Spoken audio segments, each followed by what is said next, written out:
playing more blueprints. I'm just laughing because I'm so excited that I get to play blueprints. That's literally why. We have a large number of goals to do.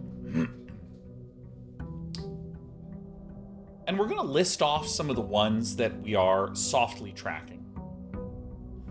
Most notably, we now know that this says if we count small gates, 8 dates crack 8 safes.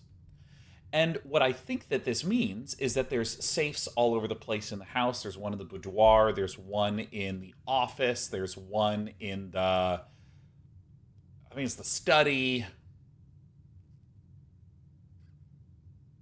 I was watching my wife play, and she revealed 2 things in the playthrough that I'll talk about in a sec, but I saw another safe in her playthrough that she, like, somehow cracked without any clues. I'm not helping her, I'm just watching. So I'm now like, oh my god, I really want to make sure that I start looking for dates, and the place that I believe the dates are living is in the archive. And, you know, not this West Path gate, the Apple Orchard gate was 11/28. So I assume that's November 28th. I don't know what the armory is. I'm excited about that. But I'm really interested primarily in opening those safes. That's a quest that I've been after for a long time. Second thing, I now know that it's day 33 plus 7 allows me to understand how far it is from November 7th, which is the first day. God. So, if we have time lock underneath there, I can finally open it. Oh, and I guess that makes sense, because it's a date that cracks the safe. I should keep that in mind. Okay. I see. Okay. We also have the reservoir is open down below. I can go all the way to the bottom of the reservoir. We've drained that reservoir.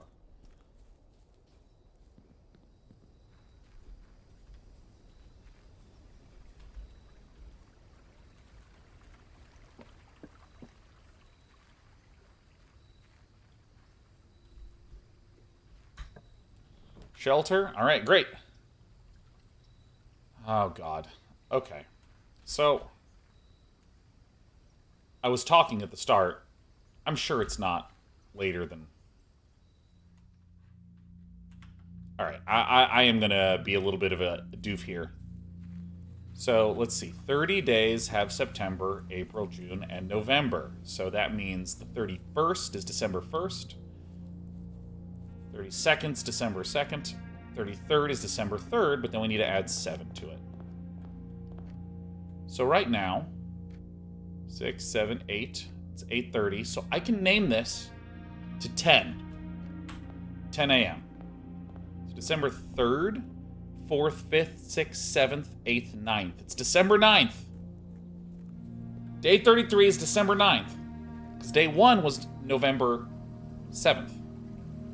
So you'll 1, 2, 3, 4, 5, 6, 7. That's how I'm counting, one finger at a time. And I'm literally going to sit here. So if it's the 33rd, there's no such thing as November 33rd. There is only December 3rd. And then we go 3rd, 4th, 5th, 6th, 7th, 8th, 9th.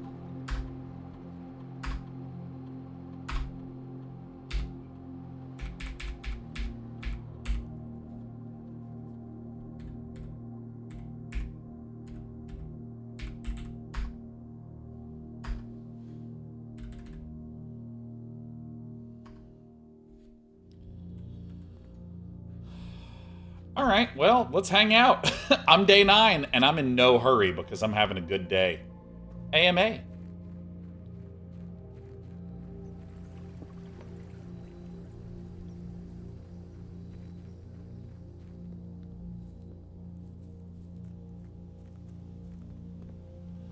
You know, this is an actual backseat question.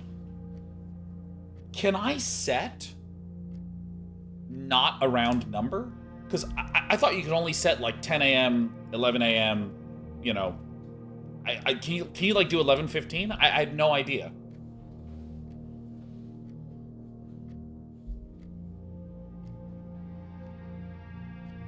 think so? Maybe we should at least do a little bit of stuff.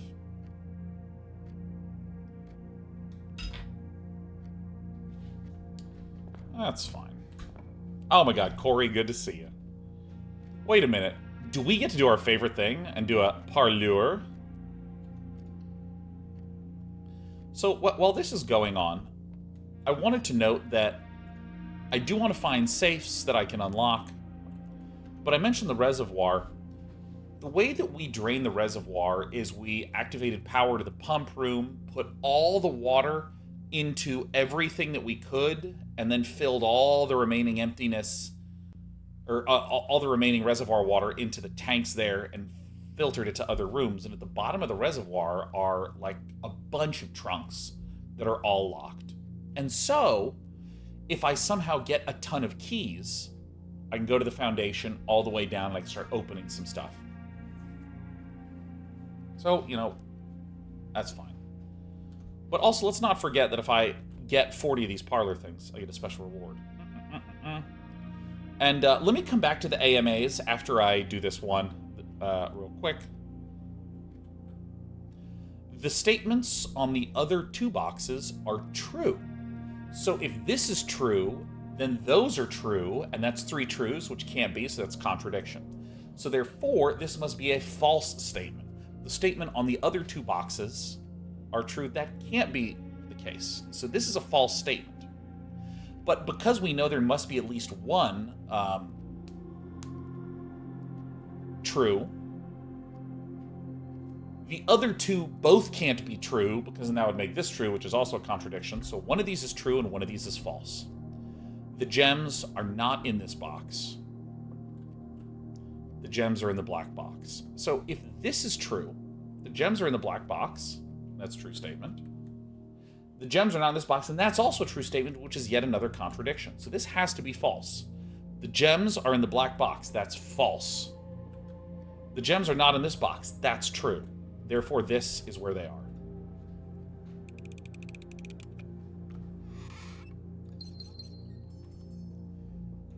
Dude, I love these logic puzzles so much. Darth Morgana, the Dradogian.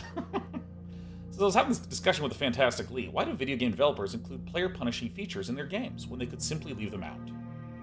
For example, Mana Screw and Magic Online. Just thought you'd have comments on that. Negative locations in Marvel Snap. Long runbacks after dying in WoW. Okay. I have a lot to say on this, and I have plenty of time.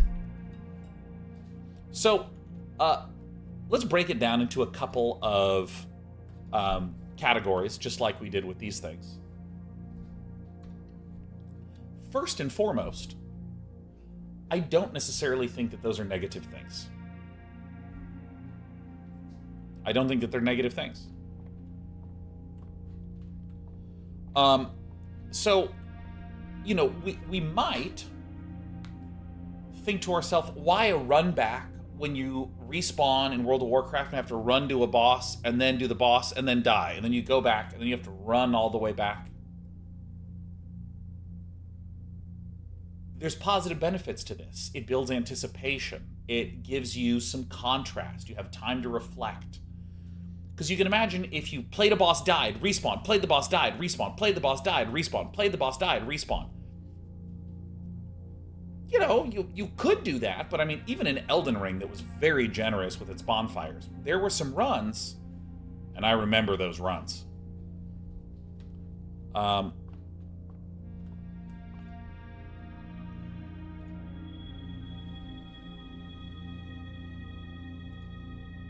Nice. So,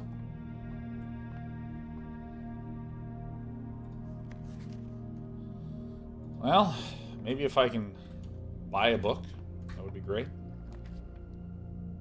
A den seems perfectly acceptable. I'm being a little bit callous, not callous, a little bit reckless with my steps, but that's fine.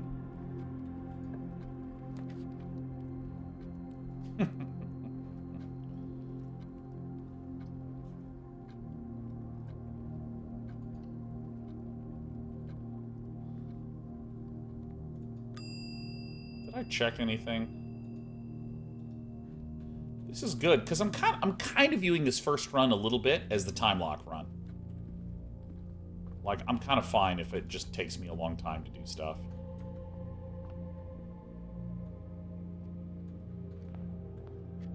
Oh, 10 a.m. is coming up. So that's the first thing that I would say, Morgana, that I don't necessarily think that they're a bad thing. And I want to just express that because rather than try to describe, I think they're bad or I think they're good, we can just say, for some people, and in some ways, they can be positive. But let's set that aside. Let's work under the assumption that we're just talking about the bad versions or the bad feelings and stuff like that. Why would they be there? The best description of this, or my favorite description of this, is from Mark Rosewater, the lead designer of Magic the Gathering, that describes things not necessarily as there's good stuff separately over here and bad stuff separately over here, but rather when you make decisions to get certain kinds of goods, that just has consequences. And let me use card games and Magic as the example. A benefit of having a 60 card deck that you shuffle means that every time you play with that deck, it's a kind of fresh and new and interesting experience. Just like how in blueprints, how this lays out makes the experience of each day fresh and unique and cool. Even though I'm on my 33rd run of this manner, my gosh, have I had a lot of unique, cool, awesome experiences. A consequence of that upside is that sometimes you just get screwed.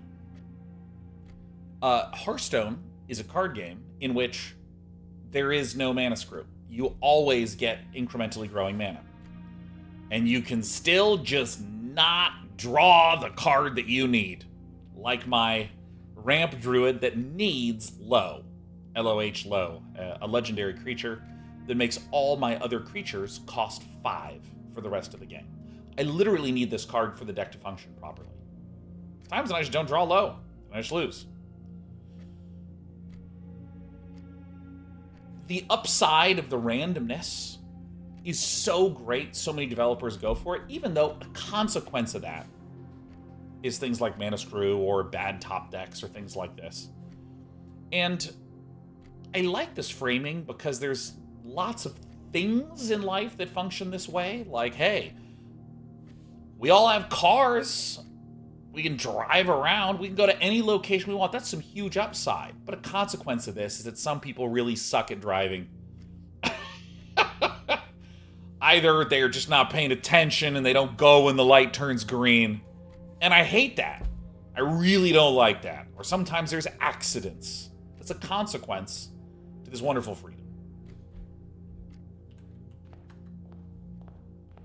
And so I genuinely think that a second reason why a developer might leave them in a game is that it is a consequence of another good thing. Because you can imagine saying something like, man, why don't they just make a card game that has all the fun and joy of randomness, but you can never get a bad top deck. 33rd, 4th, 5th, 6th, 7th, 8th, 9th. Yeah, it's December 9th.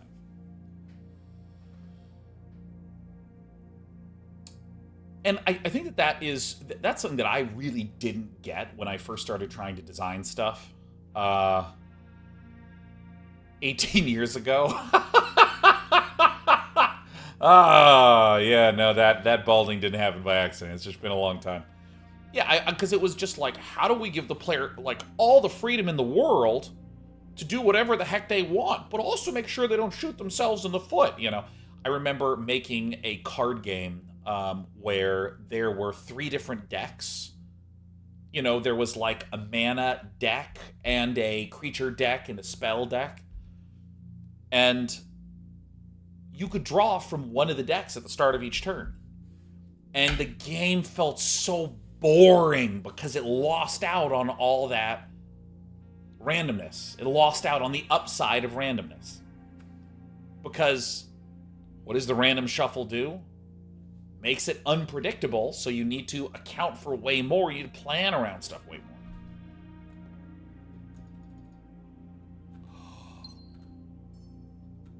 What is... Let me pick it up. 7. Dear Uncle, the disappearance of my cousin Mary has long sat unfavorably with me and my father. I will freely admit to you that the chilly airs of indifference you may have felt in my presence can be attributed entirely to the suspicions that I have harbored for these past years. Suspicions entirely aimed at yourself. Damn. And while I have never had the opportunity to prove it, I felt very strongly that you had some deeper involvement in those events 4 years ago. The circulating rumors of those months did nothing but further reinforce my convictions in this fact. Those of us that are once bitten are twice shy, and I am aware of the cost my aggressively aloof behavior has had on the social standing of our family. I do not apologize for my actions, though I am now willing to admit that the conclusions I have reached may have been flawed. Last week, I had a confidential conversation with one of our mutual acquaintances, a conversation that has shed more light on this mystery than all of my father's countless fruitless inquiries over the years. I now have reason to believe that you were in fact responsible for smuggling my cousin under cover of night across the red border to the southern seafront, and I believe that this may have occurred in September, full 7 months after she was reported missing, a date that coincides not with her public disappearance in February, but instead with the notable theft of the ruby crown. My current vibe-ish understanding of the lore is that there is some group associated with the color red that are the baddies. Maybe some revolution. Maybe just some authoritative governmental entity, something like this. And, Ruby Crown, red, yeah, check it out. If the Blackwater insurgents were in fact responsible for the heist, as some have claimed, I believe this scenario entirely plausible. The fact that 2 of the Crown's 8 rubies have now surfaced has given me renewed optimism that she is still alive. Yeah, because I believe that the 8 colors representing 8 different groups would be white, black, violet, purple, red, green, yellow, and orange. Those are the 8 colors that have showed up consistently. Or it's like pink and purple. I can't remember if they call it violet, but whatever. Alive, safe, and finally free. Perhaps my willingness to accept such a sensational story betrays my own desperation. Desperation for answers, desperation for hope, and desperation for a narrative in which you are not the villain. In that distant land we all dream of. The land where the strangling crimson curtains draped across our sky are pulled back, and the windows and shutters of discontent flung wide open. In that distant land, I pray one day to find our Marion safe, happy, and absolved. Courtney! So, there are... I misspoke. There are 3 things I saw in my wife's playthrough. First, when she paused, she had 2 of these. And I was like, what? The second one is that she found a hidden safe in the drafting room. And the third is that she solved the safe in the office in a way that has a logical leap that I think only she is capable of.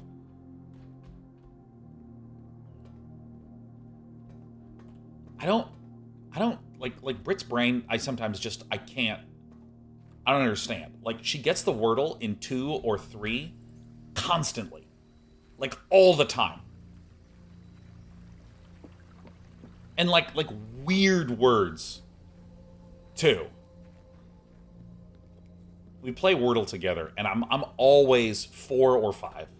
And if I get a 3, I remember I got a 3, and I was like, Britt, I got a 3. And she goes like, oh, that's great, I got it in 2. And I just threw my phone down and walked away.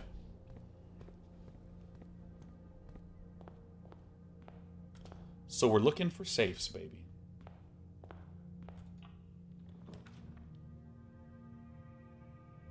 $50% off. I am going to get the closet first, though, because I'm excited. But we have no money. And we need to be a little conservative with steps. I don't want to put a commissary here and walk back because, you know, I was so excited to open that.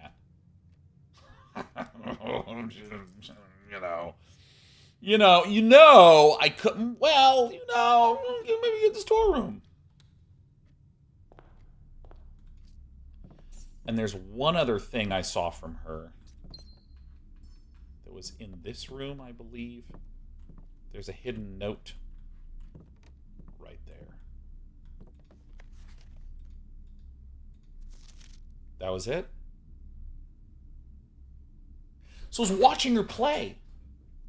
I was watching her. And like, she's like, oh, there's a hidden note here. And I just covered my eyes and I said, tell me when you're done. And she goes, okay.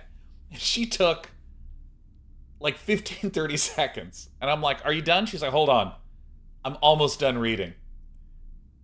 Is this bird in every playthrough? Was she just looking at a bird and making me wait? Was she just fucking looking at the bird? My God, that's the long game right there. That's the long game. I can't. Oh my God. Is there another? What? All right. Okay.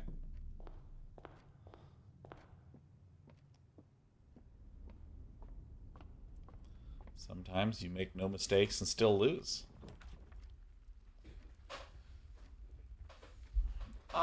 Courtyard could be beneficial. This should have 3 dirt piles in it.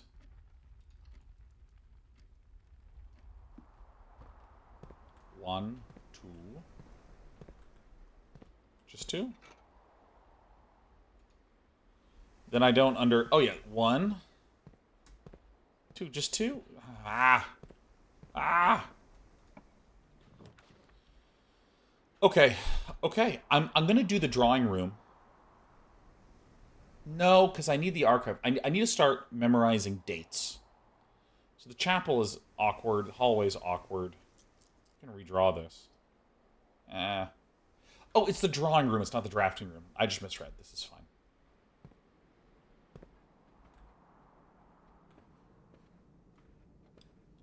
So we want to be slightly more on the lookout for dates. Not the fruit, mind you. Although, let me tell you, dates? Oh my God, I can't remember the beer I had. There was this important beer that I had that had like... It was like vanilla, coffee, and dates. And it was so good. Oh my God, it was insane. Oh, bacon wrapped dates? Hell yeah. Commissary. This is actually a pretty nice central location for a commissary.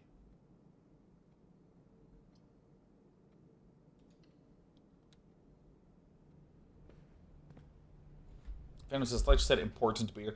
I did. Important beer. It was an important beer. Was it actually just Chimay Blue? I think it was Chimay Blue.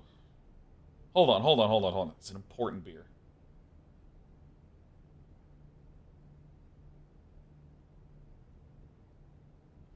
No, that's plum, raisin, and cherry. God, what was the... Beer with dates.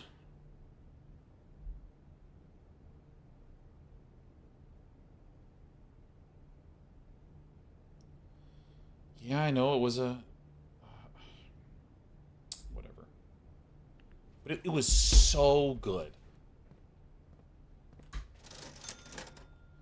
Gems, shovels. Shovels, good. A lot of keys there. Okay.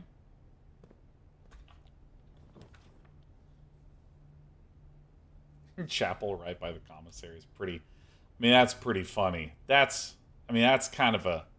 It's kind of a joke, if you ask me.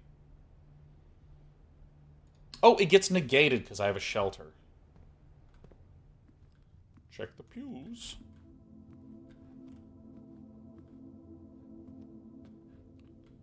Nothing good.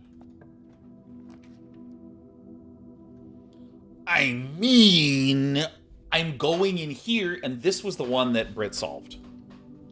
So...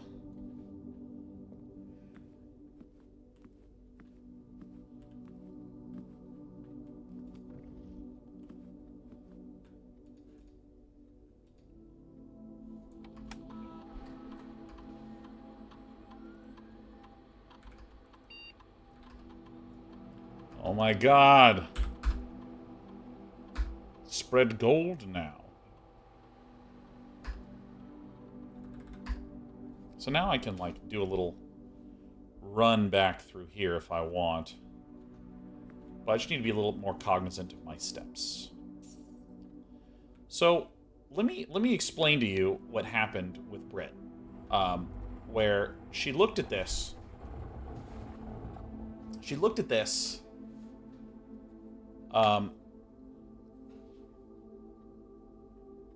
And Britt went, oh, these are red. And there's the word herring, so these are red herrings. The one thing that's not a red herring is the one in black, March of the Count. And she then looked around and saw, hey, there's Sinclair. Hey, how many... Here's the Baron. So let's see how many busts have the Baron. That's not one. There's one. Right there, there's one. There's a second one. You see little frills on his hair. There's a third one. So there's 3. March is 03, and there's 3 busts.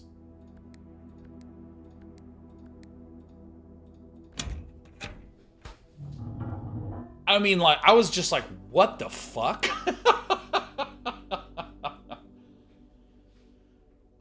I mean...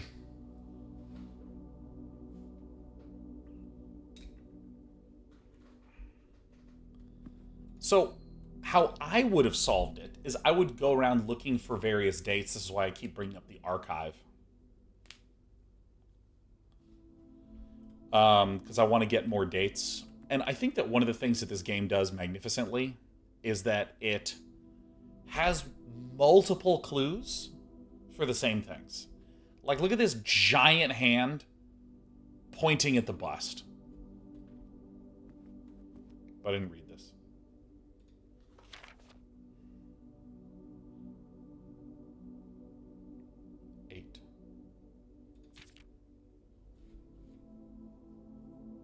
March 3rd. Mr. Sinclair, thank you for promptly answering all our demands, not involving the police, and allowing this unfortunate transaction to transpire as smoothly as one could hope. While I'm guessing you had hoped to never hear from us again, once we had given you back the envelopes, we felt that one final red letter of our own was merited given the circumstances. Hopefully, you will not be as careless with this missive as you were with the others. Correspondence this incriminating should be kept in safes, not desk drawers. Let's first put your apprehensions aside, as I'm sure another red envelope is the last thing you expected to find on your desk this week. No, we are not making more demands, and no, we do not have copies of the other letters. You are already more than generous and accommodating, and the least we can do is fulfill our end of the bargain. So why write to you at all? Why incriminate ourselves further if we already have what we want? In a word, principles. After reading your eloquent reply to our initial note, it became apparent to us that there had been a few misunderstandings. This letter is intended to clarify some of those points, and hopefully will place our schemes in a softer light. First, we may have gotten too excited with the colorful language of blackmail, but our goal was never to terrorize. I'm definitely going to remember that next time I try to blackmail someone. What a line. Listen, I may have got a little excited with my colorful language when I was literally blackmailing you, but it's not my goal to cause terror. I mean, give me a break. Despite what you may believe, you interpreted as thinly veiled threats towards your young nephew. That's me. I want to personally assure you there was never any tangible danger. If we gave any impression we would hurt the youngster, it was meant only in the very vague sense of hurting his social prospects, and yes, while we admit that our word choices may be questionable, enough so that it would be reasonable to accuse us of being intentionally misleading, we hope you believe us when we tell you this was not a calculated ploy to elicit payment. However, as payment has been received, There's nothing to be gained by scrutinizing the questionable ethics that were employed in our extortion of those funds. Little defense can be mustered on that score. Additionally, any judgmental tone you may have detected when we discussed the content of your stolen letters was entirely unintended. We want it on record that we do not consider ourselves superior to you and your family in any way, and are in fact entirely sympathetic to the underlying cause that the letters pertain to. And you thought this letter couldn't get more incriminating for us. Again, we feel guilty as sin, and only time will tell if the financial recompense will outweigh our culpability. Even though you will never hear from us again, we hope this parting letter will result in you thinking of us and our dealings, if not favorably, at least sympathetically. Sorry for the inconvenience. Forever Anonymous X.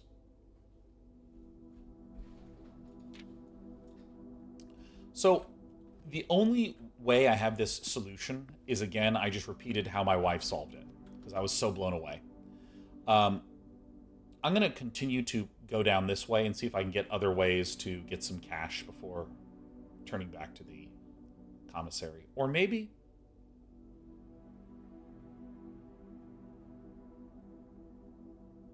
that's wildly inefficient.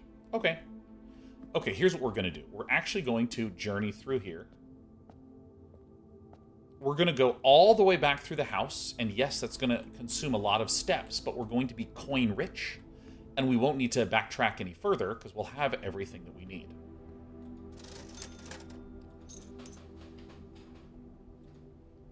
Now, I wish I could get the salt shaker.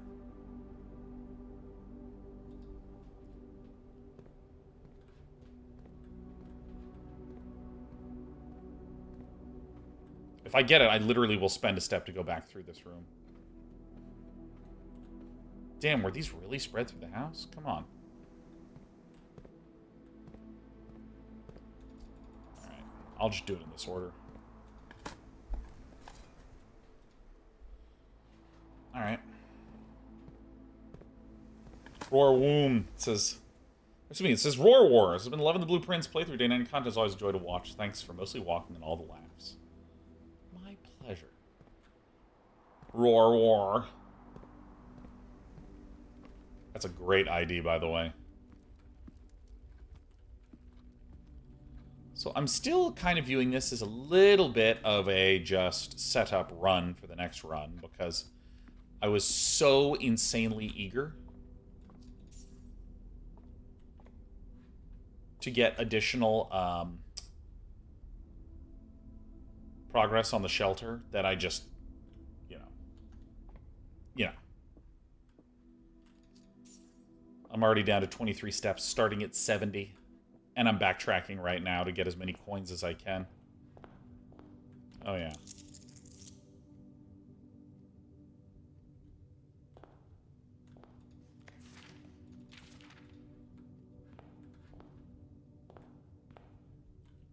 I don't know if coins can be placed in there, but I'm just going to forfeit those steps. Alright, great. So I've now gone through everything, and I can return back to the commissary. If I so desire it. Well, could also just go north through the courtyard.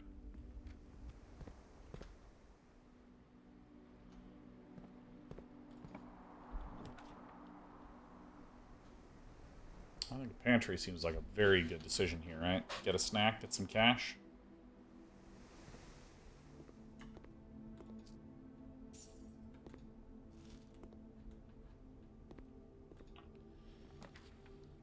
Okay, so, I mean, passageway is alright, but I think I'm actually just going to get the guest bedroom, poke in, come all the way back, and then I'm going to go back to the office, and I'm going to try to do a snake down and up, which I recognize is a little risky, but that's okay. Should I get screwed, I'll just dump the shovel.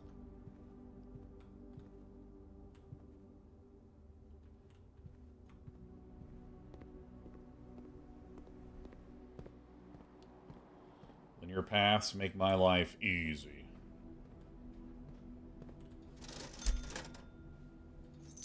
Yep, we want this. Thank you. Get this. Lots and lots of keys, please. I don't want to get locked out of nothing.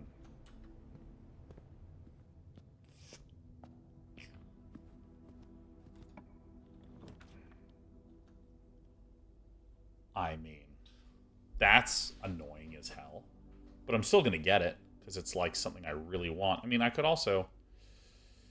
That is annoying. But, you know, whatever.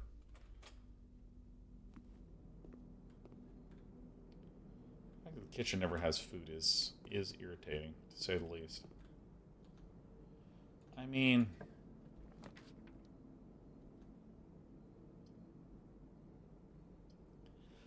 this is probably the best.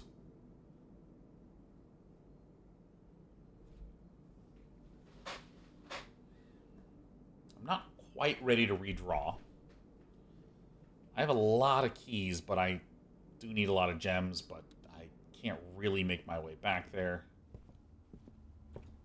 I don't see anything that I could crack through.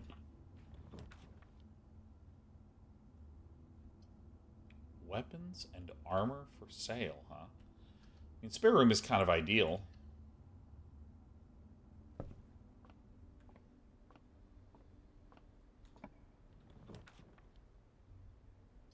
Thank goodness.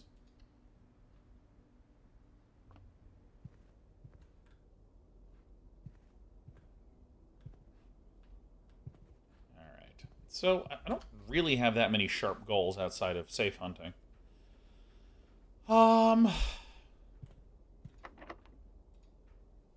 Keys going to good use.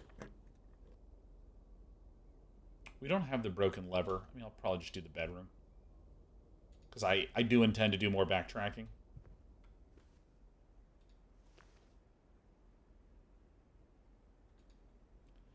That is very good news. I only have one other bedroom. But when I do backtrack, it will be positive.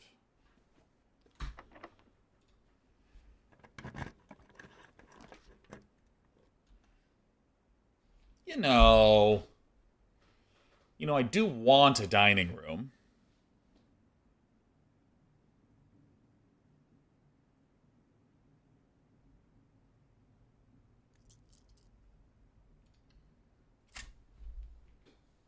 Yeah, Boing Classic. The puzzle was, if we count small gates, 8 dates crack 8 safes. That is what it spells out.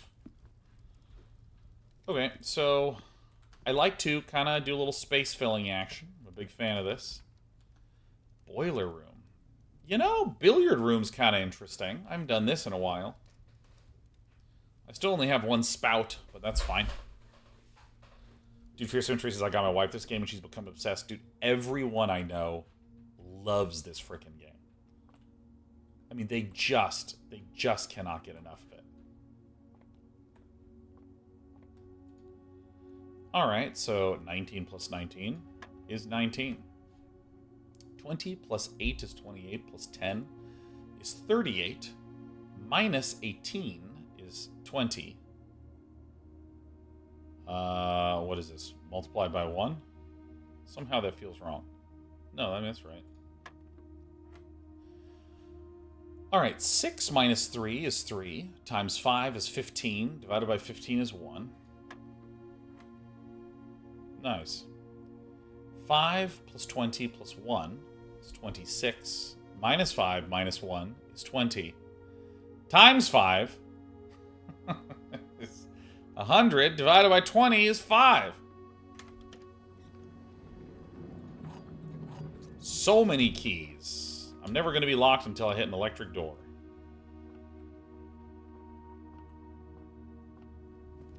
You have a favorite puzzle you've run into other than the parlor room? I liked the... Let's see if I can get it. The hoe, pie pan...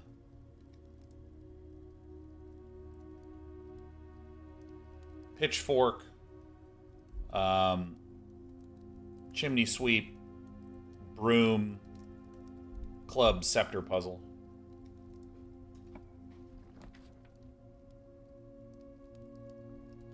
Oh yes, the foyer. Or do I want the library?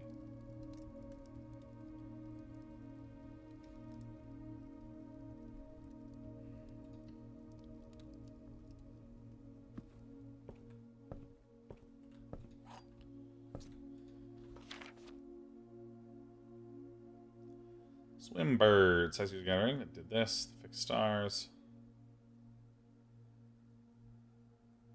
I don't think I've done the fixed stars yet. Alright. So we want to get to this rank so the dining room can be open. I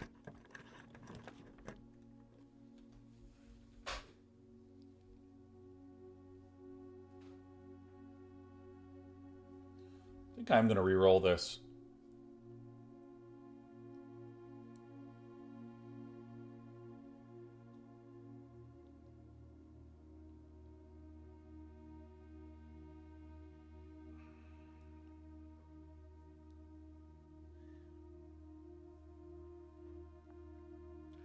I mean, we could also secret passage.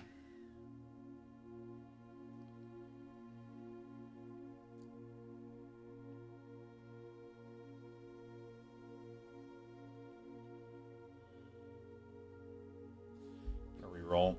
Because, I mean, one thing that we could do is we could get here to get the basement key and go down to the foundation and we can open some shit, you know? But to do that... Huh. I also don't know how this thing works. Should we get the aquarium? This will be good. We get +5.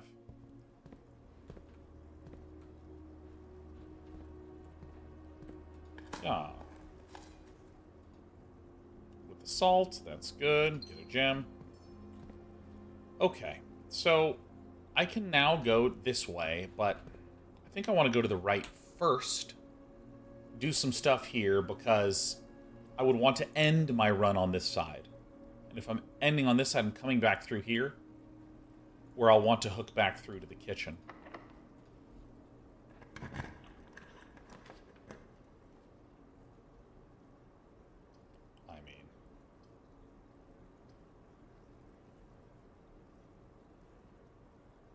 I'm going to do this. And just do green. Let me just briefly look around.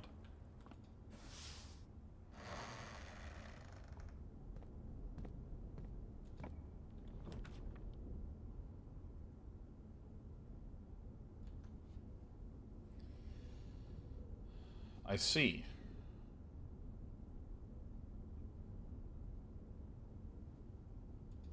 Never gone into the solarium. No armory? That's right, I have no money. Ooh, puzzles.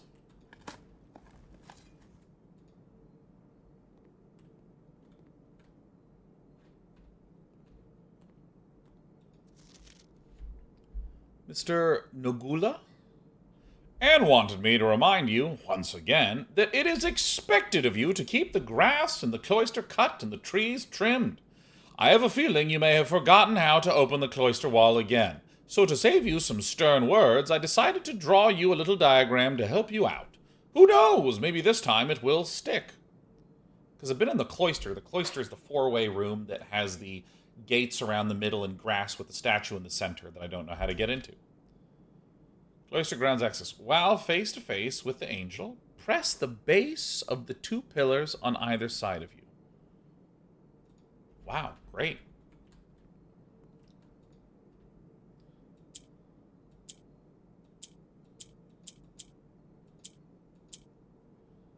What are the rules to this one?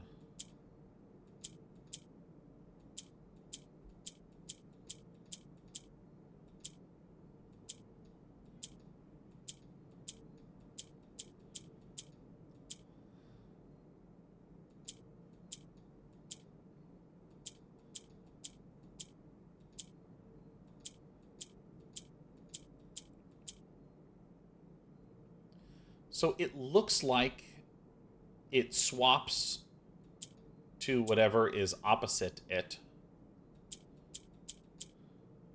If I press this, it resets. Oh, there is no reset. How did I move this one?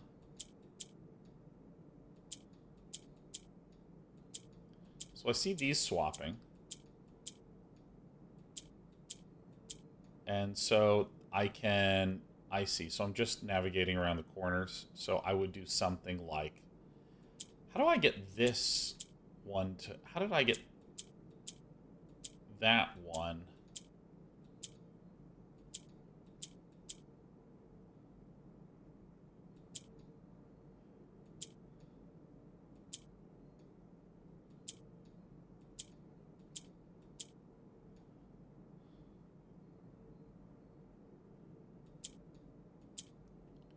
So I think I understand. Clicking yellow makes it go up. Clicking a yellow will make this go up. Clicking a green swaps the opposite.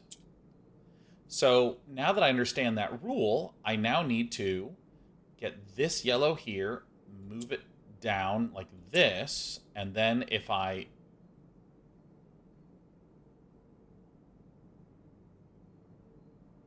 move, so these are diagonal.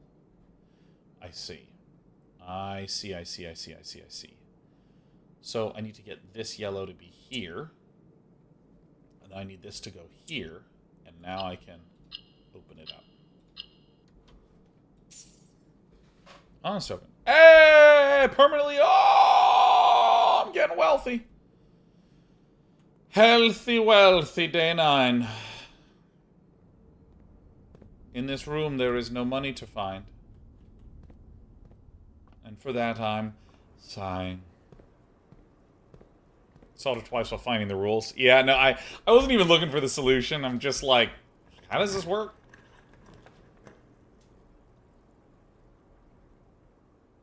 Damn. I really want to open this one. But, alack alas, I also like progress. So I will do this.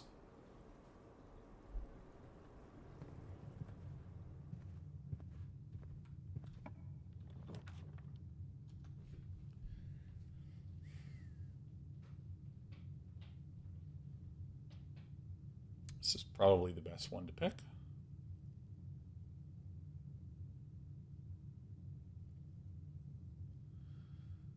This gets negated, so we're going to do this.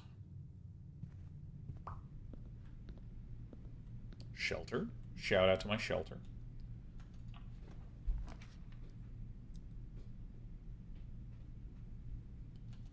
I mean, I'll just curl into the darkroom. I think it's like fine. Wish I had gems for the Rumpus room, but...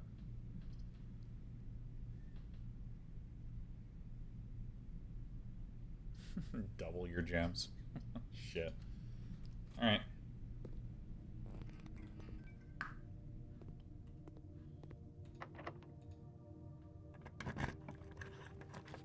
This one.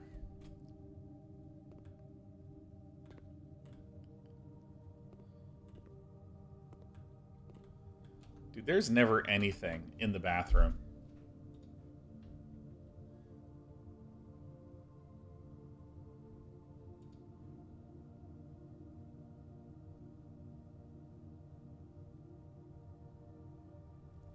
Huh.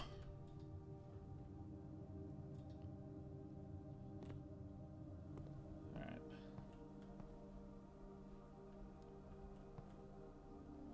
I'm more keen on just looking in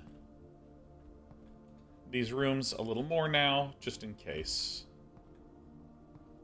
We're in endgame, baby.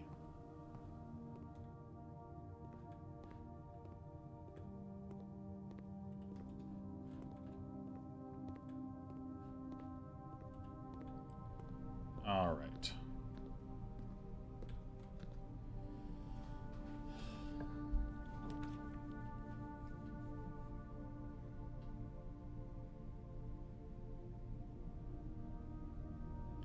Because... Huh.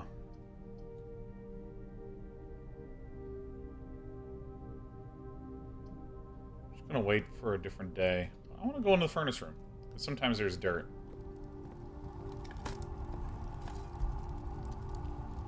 A few old coins. Nice. We got 3. Is there a way to turn this off? There's a way to really turn this up.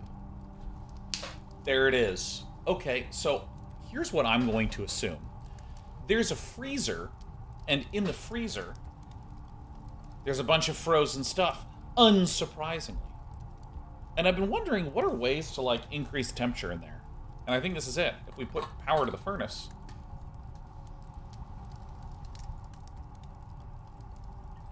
It's a nice little goal for us.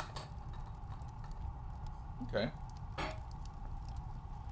Now, I don't have any way to open this antechamber. I don't have the secret garden. The secret garden has a broken lever, and I would need the broken lever to activate it.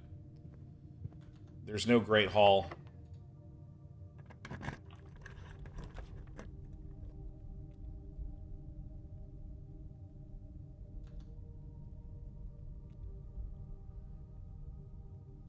This is the game.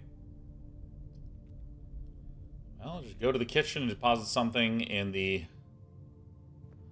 coin room if I can.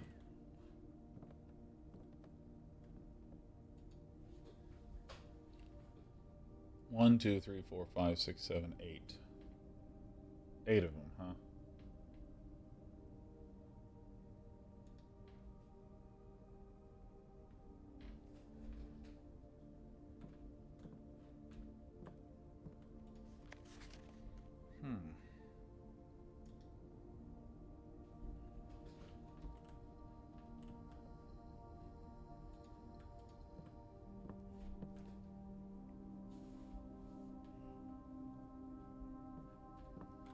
All right. Going back, let's see. How do I get there? I go... and then go straight on down. Yeah.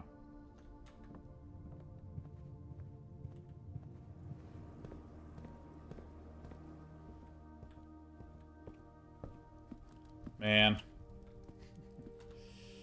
Yeah, here it is. And then we gain 5 steps. Boink.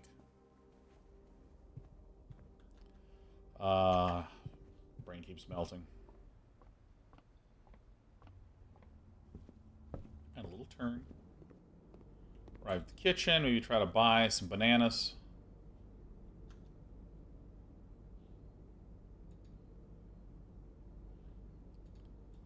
And then we're just going to walk our way back to the coat check, which is there.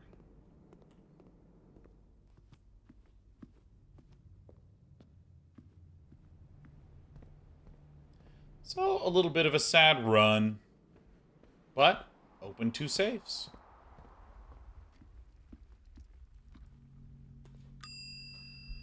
Dang. Check item.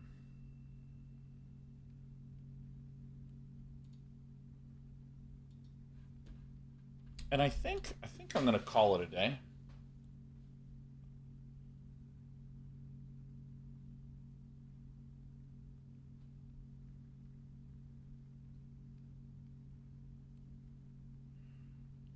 Short letters do we have already? 7 and 8.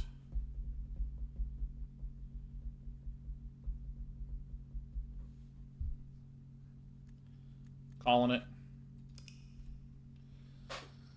Saves did we get? We got the shelter room safe.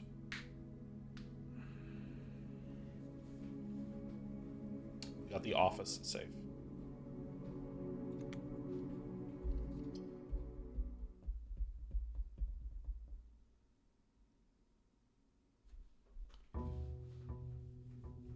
I've done anything with the rope.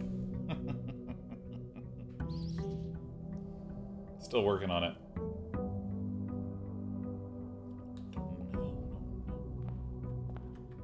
Before I forget, $6.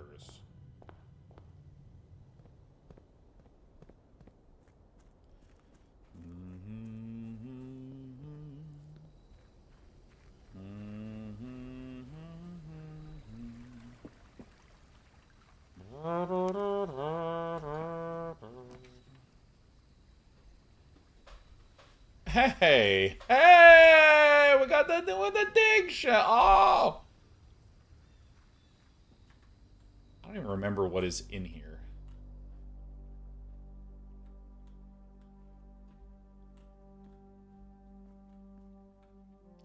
That's right.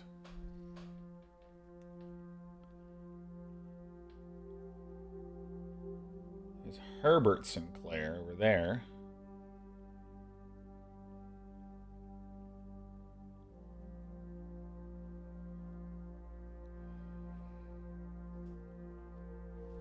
Is this where the conflict line is? 1, 2, 3, 4, 5, 6, 7. No, it's just a family tree. I think these are not the 3, 4, 5, 6, 7, 8. Maybe. 8 letters, 1 missing. Maybe representing Mary Epson. Thomas Sinclair. Baroness. What is that?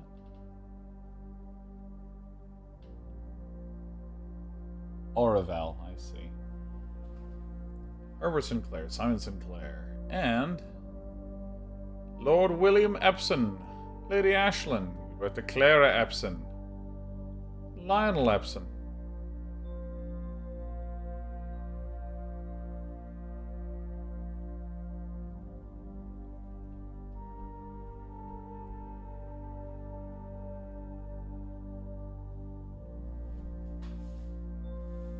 Did they work together or something? I mean, the reason why I'm asking is I feel like I've seen this woman all over the place. Man, there's so much dirt in here. Dude, imagine getting a shovel. Just take a moment and imagine. Am I in the tree? I assume that I'm Mary's kid.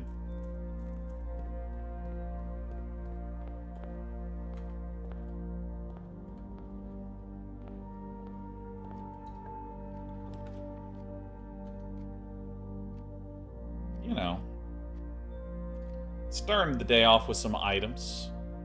Oh my god, keys and coins. Oh, yes. Okay, no. I now know where we're gonna go.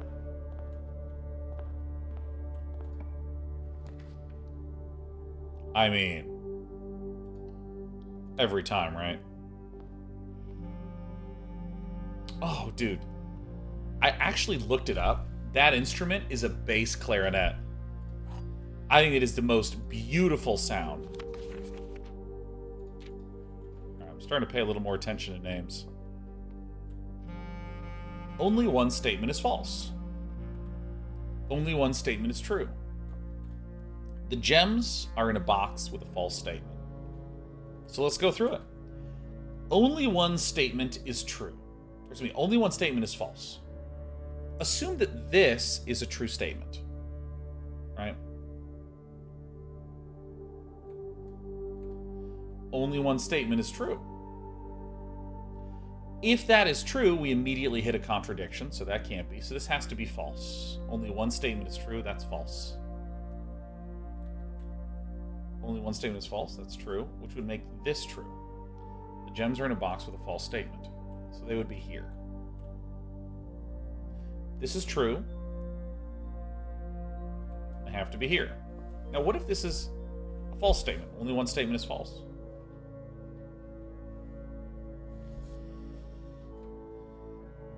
Oh, hold on, got a little dizzy for a moment.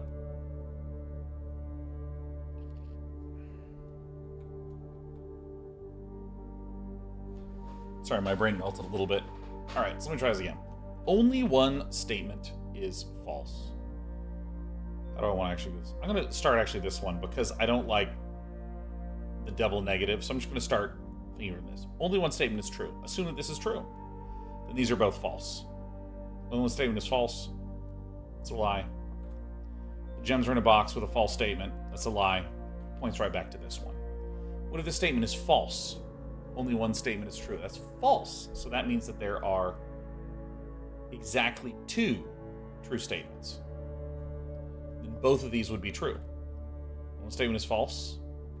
Yeah, so that has to be in here. Much easier to go down that conditional pathway than the other one.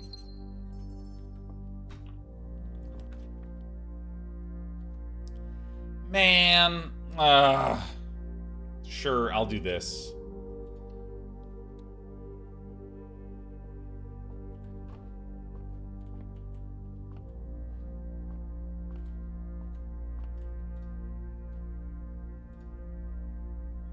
Oh my god. Oh my god, that's so good. Wait. Well, okay, wait. We might have hit the god setup here. Maybe what should we even begin doing on this run? Because we can do the furnace power if we get the freezer. We can do trying to open the antechamber. Code check for shovel means we can rush back to the root cellar and dig like crazy, but like for what purpose? We also have the safes. Yeah, I think we just have enough things that we're currently tracking. Give me a break. Give me a dang break. This is perfect. So we now have the way to open things up. We now can potentially get to the antechamber today, which means we can go to the basement. Oh, well, this is... Oh, thank God. I was like, dude, if it's just like... What?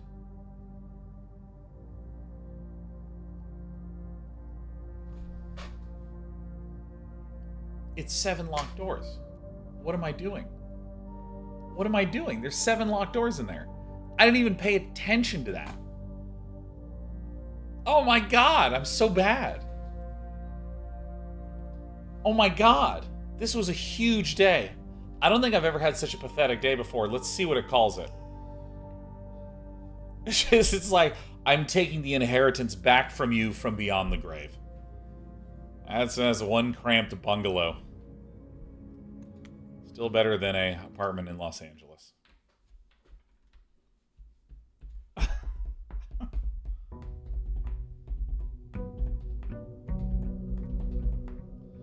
We had all the tools. We had the floor replan, or redraw. We could have done it. I don't know.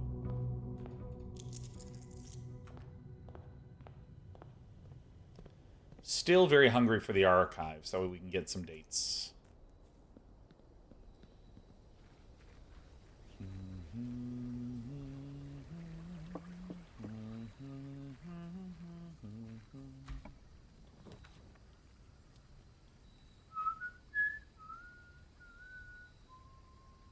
This is like my favorite one, honestly.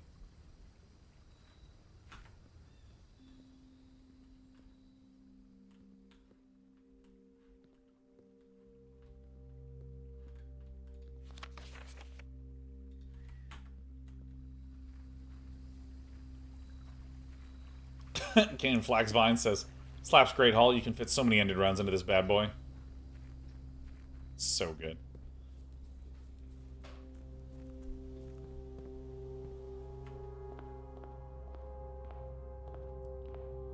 I really like this track. Storeroom?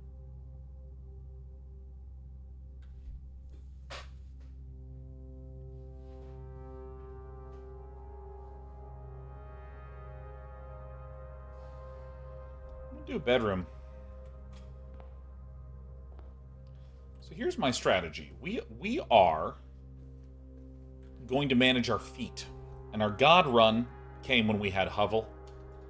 And we got the ability to spend gems to redraw.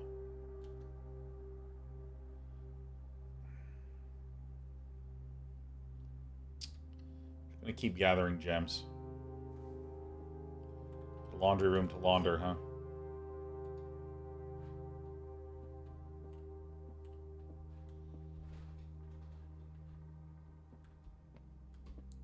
The black box is not empty. The statement on the black box is true. A box with a false statement contains the gems. Ooh. Alright. Assume this is true. The black box is not empty. That's a true statement. Statement on the black box is true. So let's assume that this is a true statement. This is true, it's not empty. This is true, and this has to be a false statement. A box with a false statement contains the gems. Right away we get a contradiction, because we know that they're in there. So what if this is true and this is false? Statement on the black box is true. It's a false statement.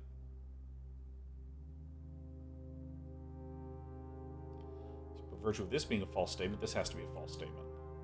Box with a false statement contains the gems. And again, we get a contradiction.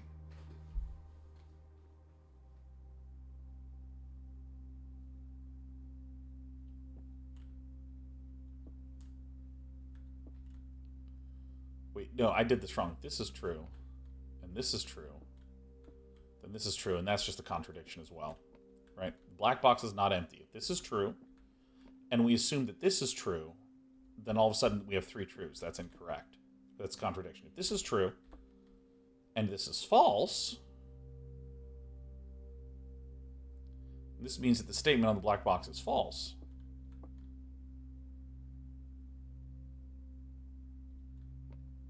Contradicts this. Black box is not empty. Okay, so let's assume this is a false statement. The black box is empty.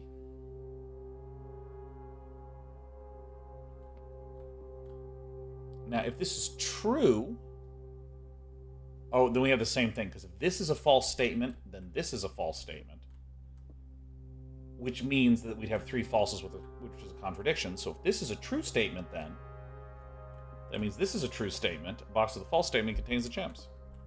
So in all the paths, we got three contradictions and one thing that pointed to the blue box.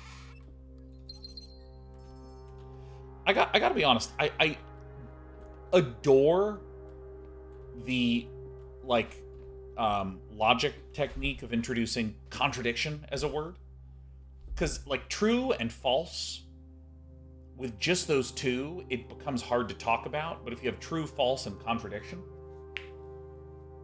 it's so much easier for me to reason about. I really like that.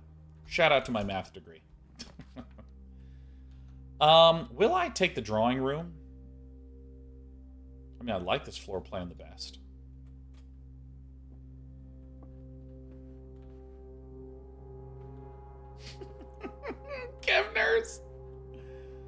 Kevner says, I'm not trying to be funny.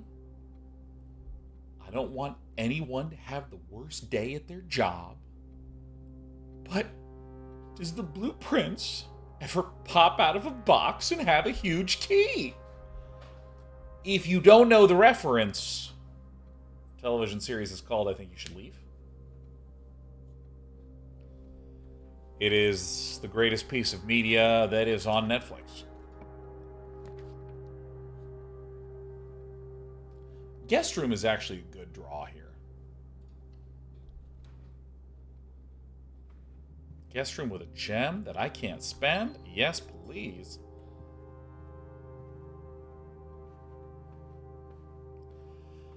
We're being very conscientious. Aha. I don't want the boiler room yet. I want an output.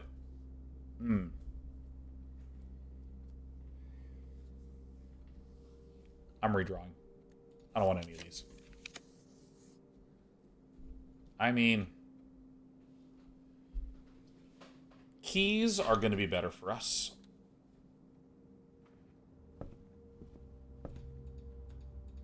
I'm briefly going to look about.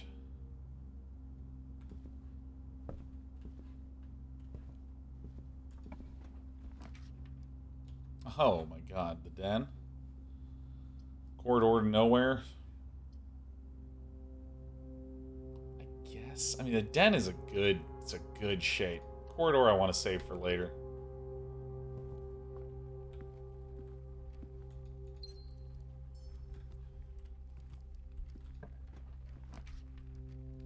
Rare. Okay, here we go. We're absolutely doing the right side drive here, baby.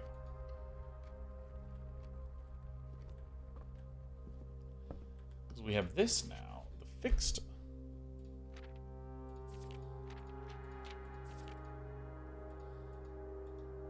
What we already have. Oh, this is so stupid.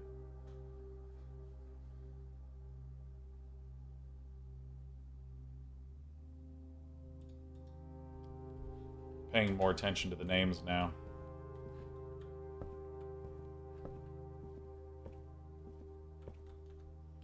All right.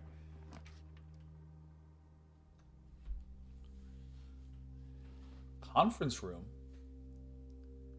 is pretty good.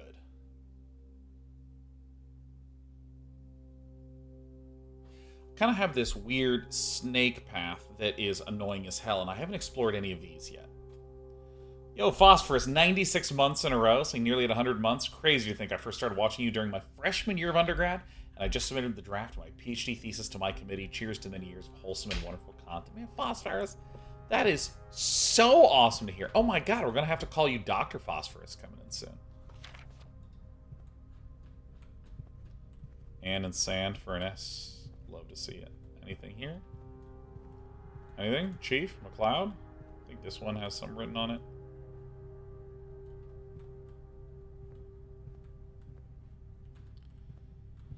I kind of want to loop all the way back.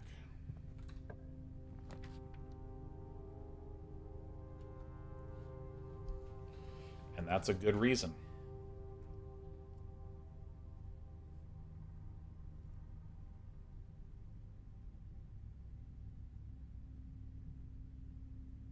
I still think this is the right one to do, but I'm not going to walk into it. Dr. Phosphorus is a sweet name, Left Wins. Oops. Oh, I got disoriented. I see. This is a lot of steps, and I don't like doing that many steps. But, you know. Sometimes you gotta dig deep if you want to win. Okay, so let's actually go far away from this region. This could be big.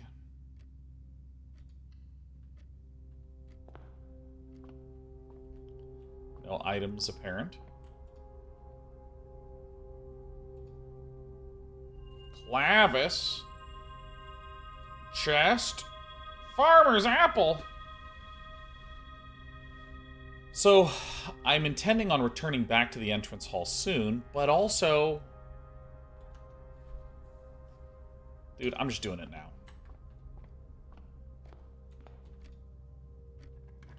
Trunks are always good.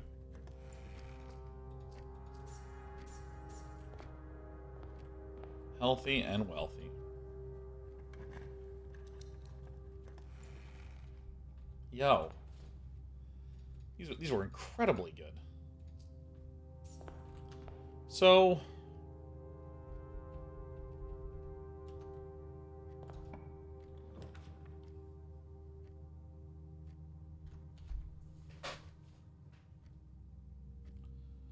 weirdly, I think the closet is actually right here.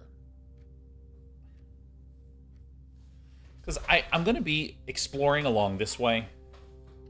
If I get the sleep mask, then that can give me so many more steps. Alright, just more of this. It's actually pretty good. Still doing okay on our step count. I mean, you know, I have 2 redraws. We can't get blocked by not having enough... Oh no, apples, damn. We can't get blocked by not having enough gems, so we're really just key constrained. The dining room is going to be it, huh?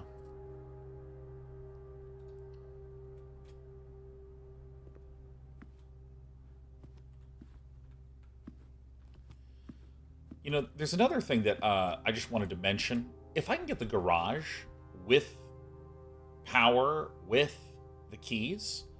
I know it, like, opens up and drives down. I don't know if I ever walked down the gate and saw what was on the other side there.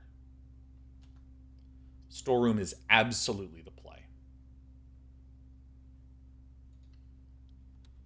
I know that the armory is there, and that's very seductive. Hold on, let me just read this really quick. Atticus says, anyone know if this game has controller support? I'd love to play it on the TV. Sure does.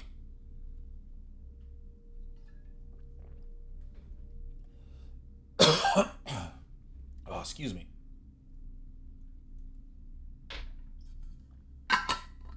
Soul Swimbird. Alright. So, all in on going north on the dining room.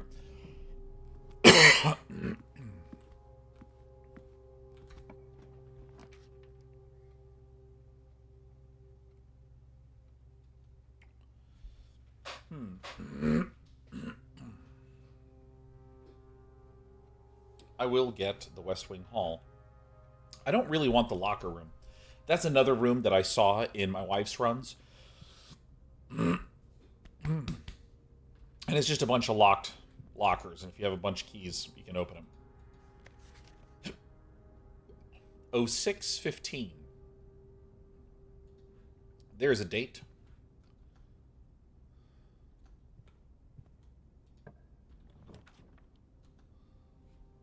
All right. That's very good.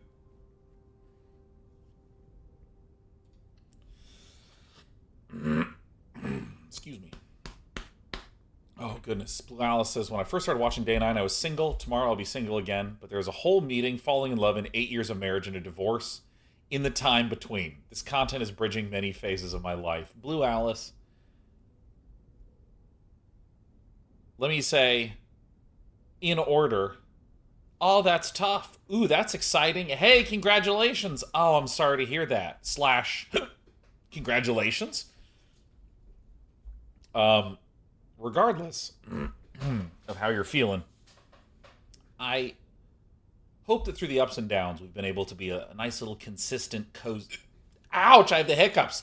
I'm trying to be sincere here, and these hiccups are just destroying my fucking gravitas, man. This sucks. Ow. Well, for however you're doing.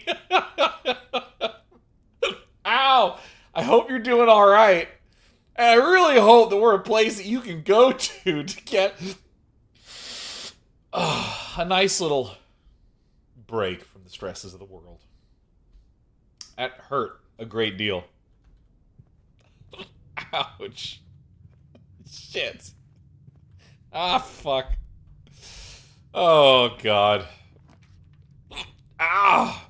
God almighty.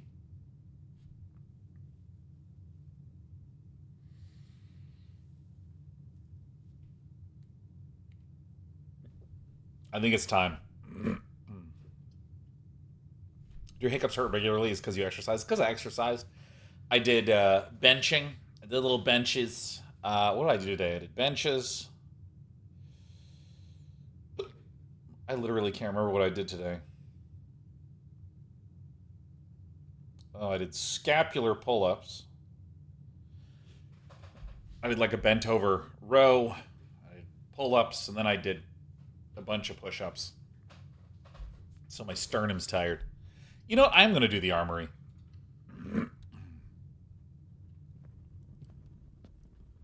Dude, the night. That's so cool.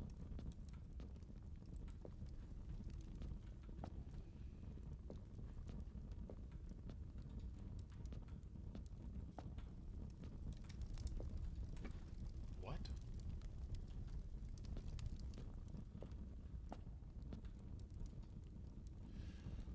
Oh. Can knock the locks off chests and trunks.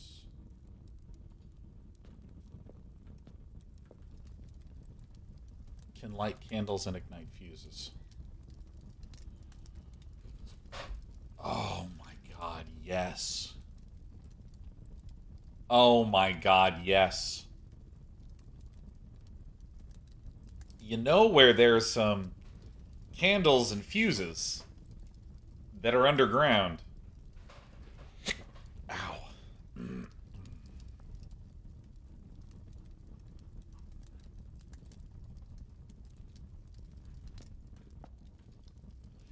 Once per day while drafting, you can equip Night Shield to ignore the negative effects of any... Ow, one red room. Is it just these three?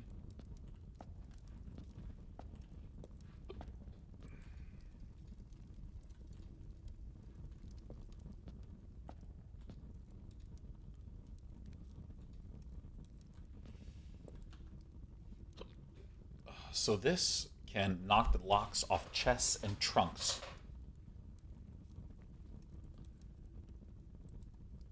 I think if we can get underground to where the reservoir is drained, we can break all of them. So I think that's our goal now. If we're looking screwed, we can walk backwards with the self-igniting torch.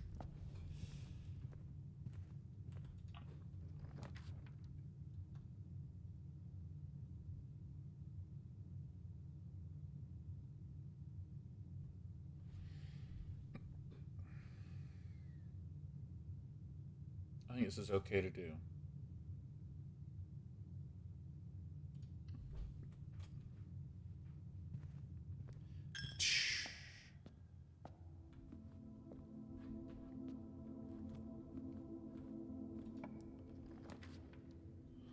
Boudoir's really good here.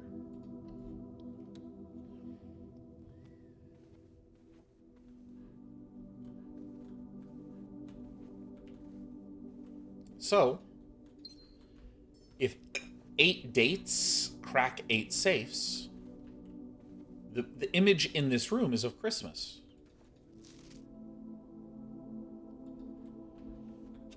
Christmas is oftentimes 12:25.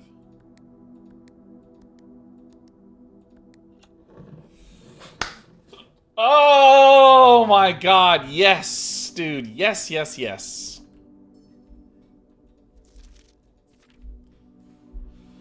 Herbert, I was distraught to learn that you have chosen to omit the details of our dear Marion's disappearance from the public record.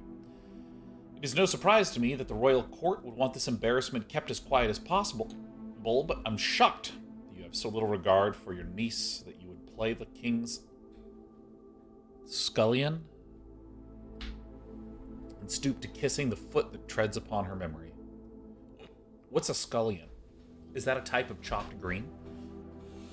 She gave up her family, her fortune, and her life, and all you can do is think of your name. Having never had a family name nor fortune of my own, I cannot personally condemn you for faltering in your commitment to make the same sacrifices she did. But for the love of God, do not, by that same display of weakness, clutch your petty assets so tightly that you undermine the cause that she forfeited everything to further. Our countrymen must be made aware of the price she paid, and must be made to see the color of the flag she flew as she rode into the darkness of 100 nights. To deny her story is to deny her life. If through your silence you bless this betrayal, our son Simon, your heir, will inherit a fortune of lies and will spit upon your grave when he learns of your cursed foolishness. Needless to say, we will not be coming for Christmas this year, Daniel. Can I read these?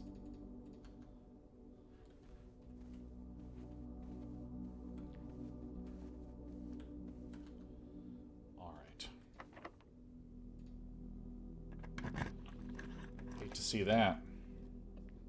Billiard room is a good resource gatherer.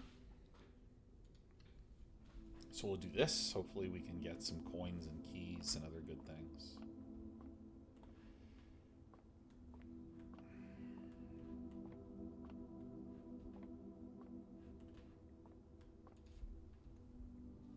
Plus 10 is 10. 2 plus 1 is 3. E squared is 9. 4 and 1 is 5. 5 squared is 25. Minus 20 is 5.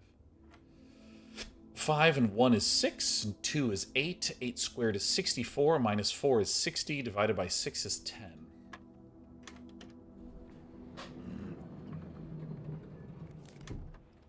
It's awfully good news. So because of the library, we're able to draft more unusual rooms. So this increases the probability of getting security again.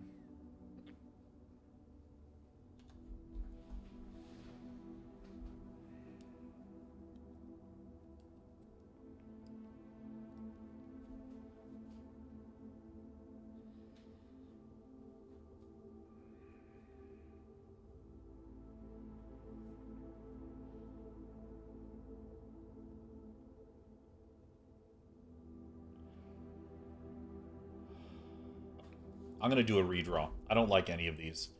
This goes nowhere. This just seems like such a waste to just get to a fucking gymnasium. This is just going to be giving me a path north.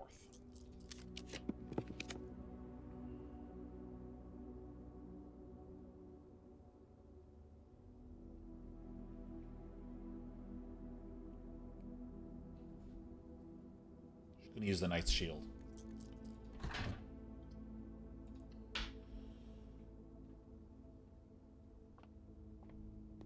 Oh, it's powered.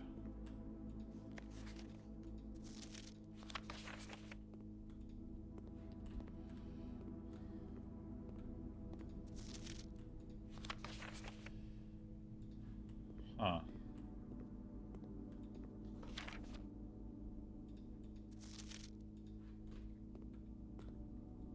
All right. Key is a tough one.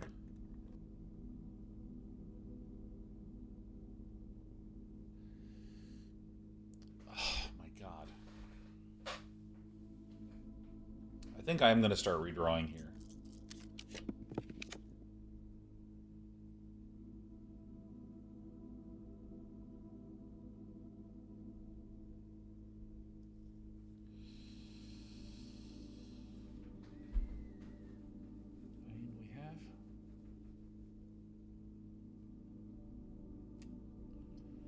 Remember what the laundry room does, but I think I'll try servants' quarters.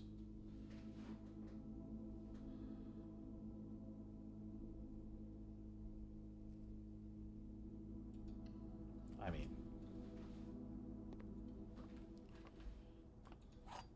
hey, I get a bonus key, huh?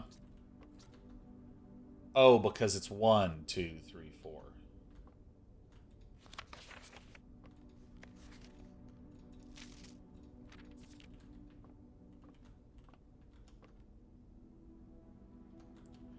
So let's work back to the chapel, which hurts a bit. But in the grand scheme of things, in terms of backtracking, we basically can just go north until we either can't make progress and we just self-igniting torch outside front. Morningstar underground would just be a total banging outcome. That would be insane.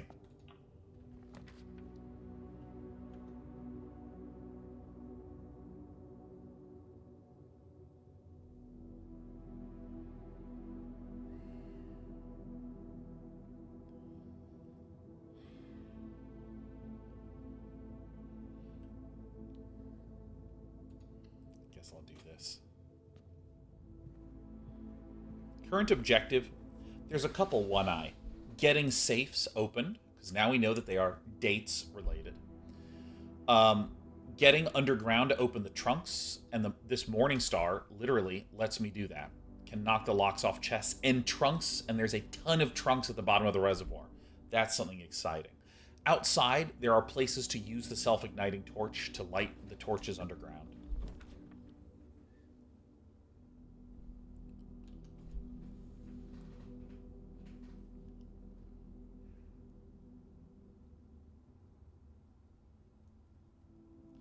I'm going to make a weird choice. I think I'm actually going to choose the walk-in closet.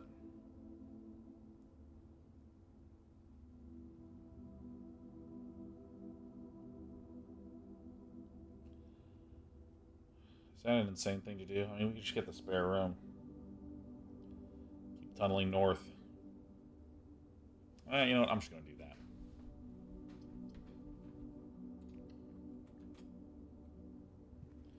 And so I would describe that it's not that we really have a specific current objective, per se. Like, I really want to do thing blah. Right? It's just that there's so many things that are kicking around.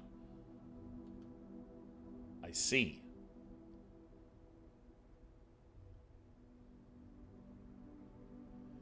This is really what I've been looking for a while, but we're going to do the Great Hall. So now we have the ability to get to the foundation, which unlocks the dining room. Can someone actually backseat me? Why is this door open? Oh, because a door is always open if you know the room on the other side of it.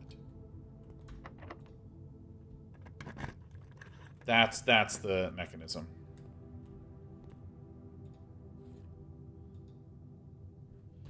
Oh.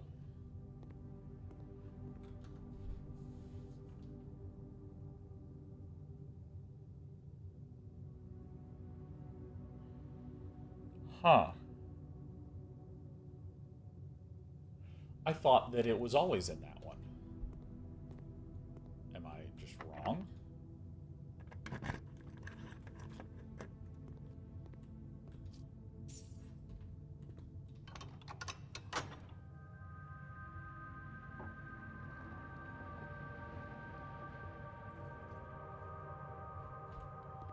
I thought it was always in that one.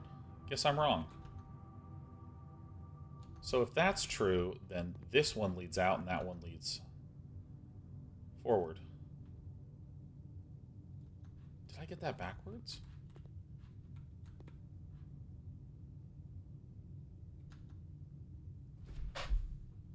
Sorry, like my memory is telling me one thing, and reality is telling me a very different thing.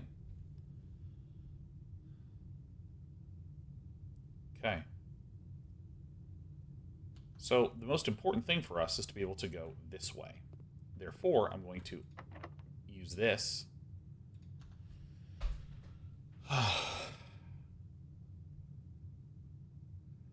We need keys.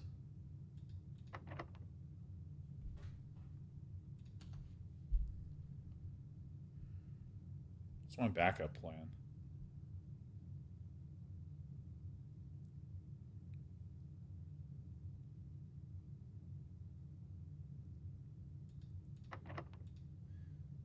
I think I have a good one. Yeah, I just had it backwards.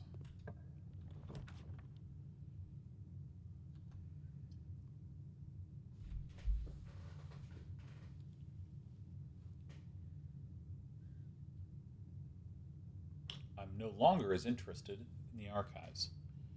And I want to get maximum drafting efficiency now.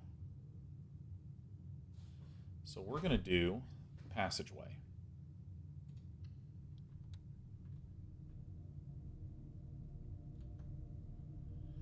One, two, three, four, five, six, seven, eight.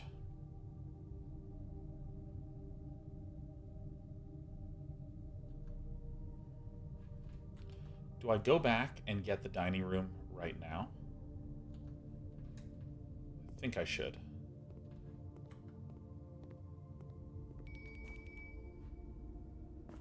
Let's see if there's anything in here. There's this doit. And I mean, literally, I just do a straight shot down, right, and down. 1, I guess 2, 3, 4, 5, 6, 7. The pizza. Sure, why not? So we'll get a small amount of additional stuff, additional walks.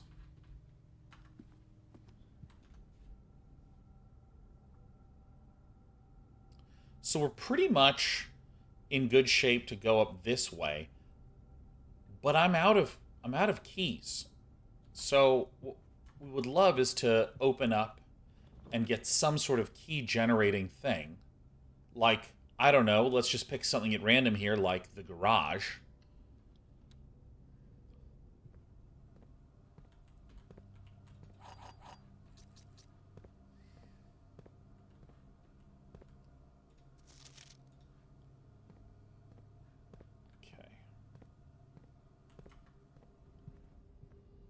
Now I have the keys that we need.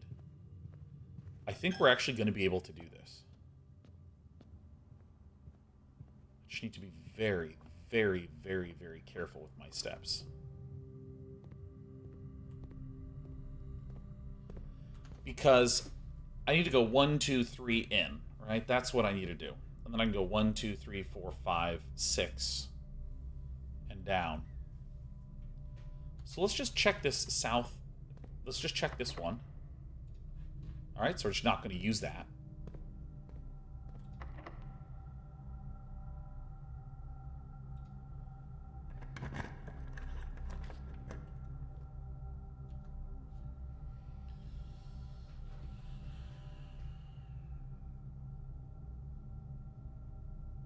So we'll go down to 26, but I still think we're for the most part okay. Doing it simple. That's really great.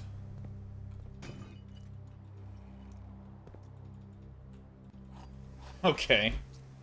Alright, video game. I hear you.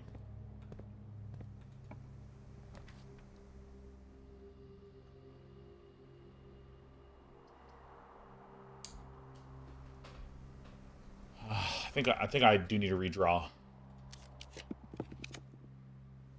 Oh. God, this game just wants me to have so many keys. Jeez Louise.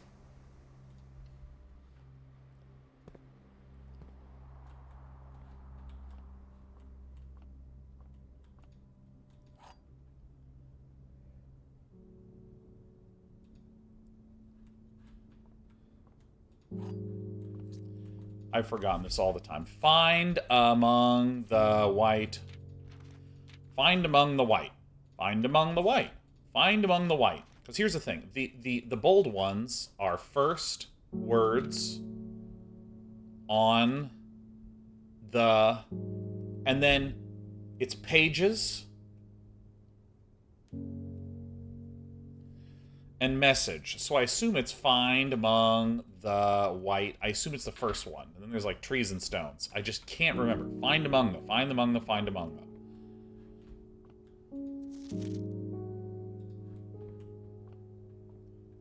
Please be locked so I can use a silver key. Use a silver key. It's a room with many doors.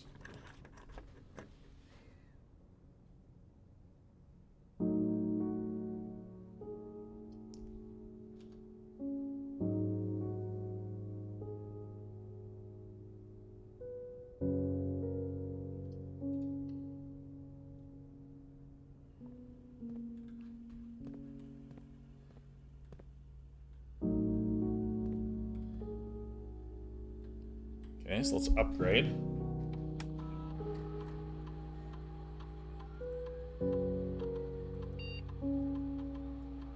Nice. All right.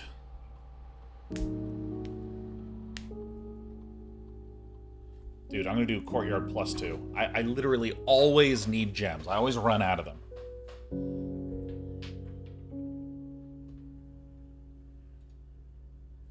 So that we want to go to the keycard system.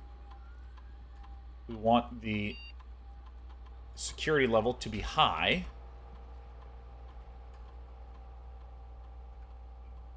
We want to change offline mode to unlocked.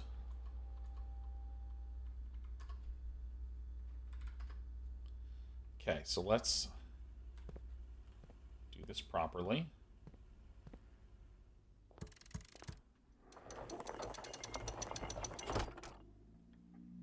Okay.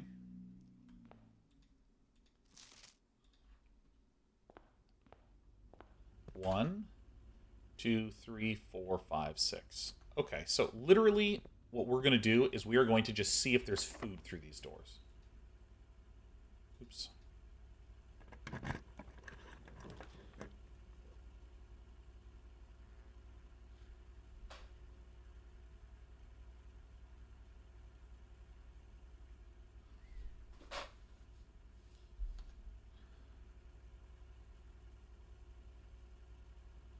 Gems is a lot of gems for tomorrow. 1, 2, 3, 4, 5, 6.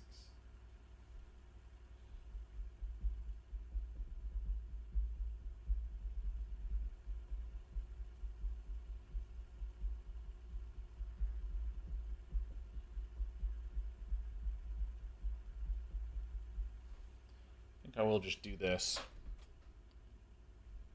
Is there any food in here? Do we have a guest bedroom yet? We don't. So that could be another out.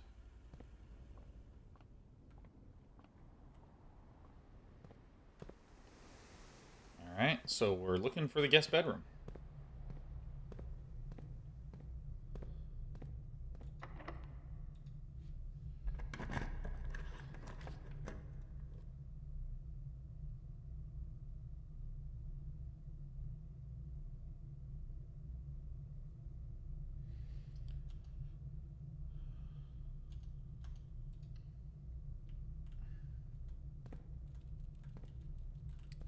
Can't see into it. I'm literally not even going to risk it. I'm literally looking just for the guest bedroom.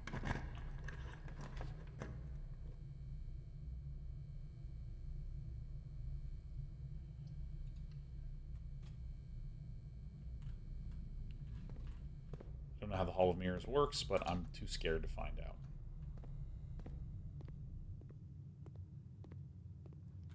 So I can now go down. I'm just going to keep blowing through all these keys.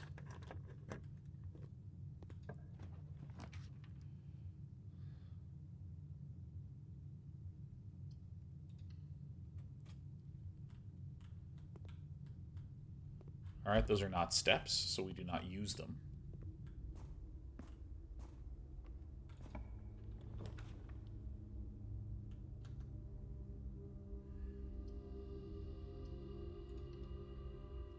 Okay.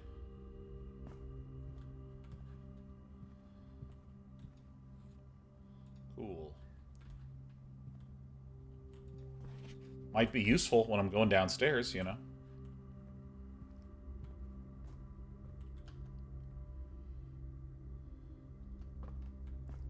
Dude, we are careful.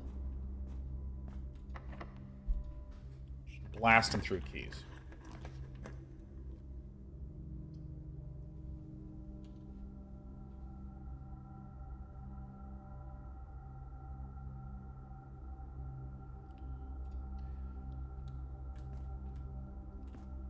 Any food in there?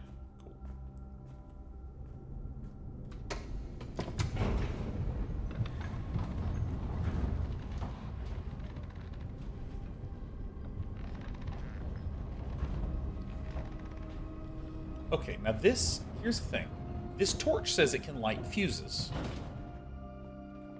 And there are a few things that are in this area that my brain is like, ooh, can I light that? But I'm a little scared to do too much exploring because I'm staring up at that 12 aggressively.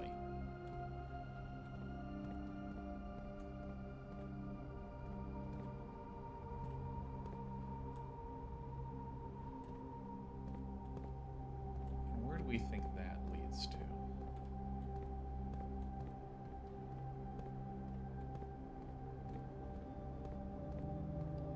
Let me show you what it is that I'm keen on figuring out.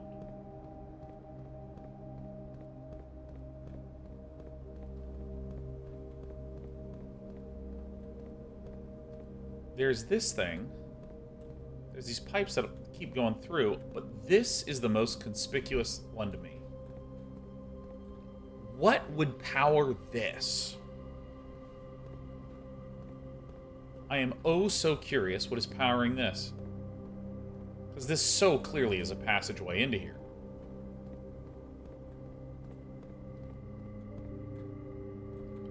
And on the other side, there was a tunnel that was way too dark to see anything. So that's where I wanted to take this torch. I might not get that opportunity.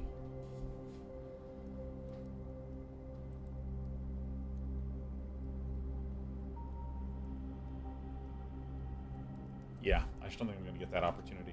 All right. But here's the thing about which I am the most excited.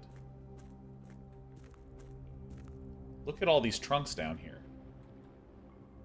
Look at all these trunks. And wait a minute. This doesn't just knock the locks off chests, it also gets trunks.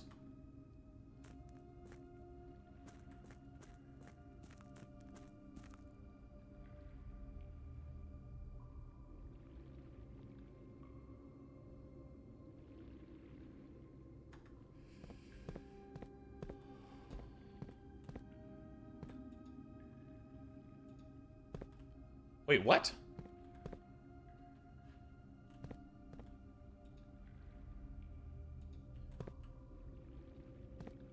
What? They need to patch that. They need to patch that.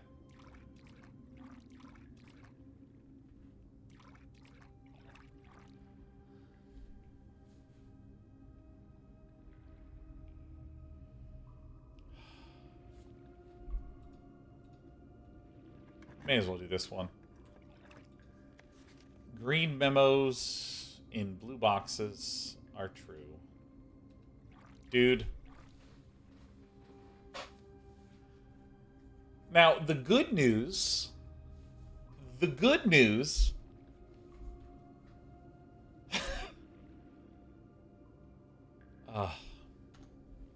not a lot of good news here, is there?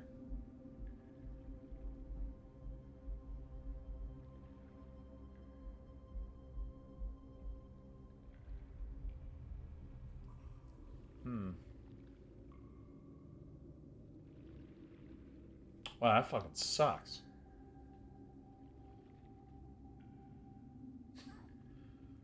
Whoa.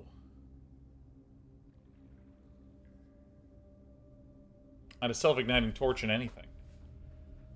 Wow.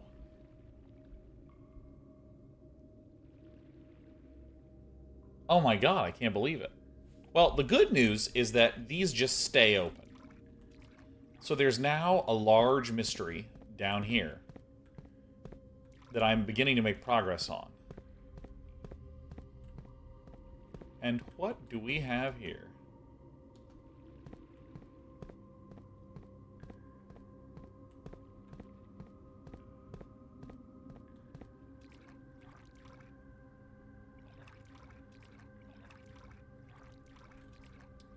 God. Yeah, these will stay open because the only the manor above resets. Things outside the manor do not. Hence why this. Calling it.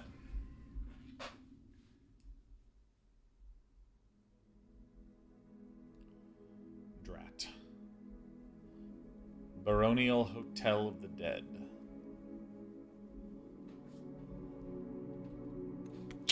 Ay, ay, ay. I'll do one more. Johnny Rallo says, Sean, do you watch any trash television like Love Island? I watched every episode of this season of Love Island USA, and it was terrible. By the end, I was just like, whoa, gee, what am I doing?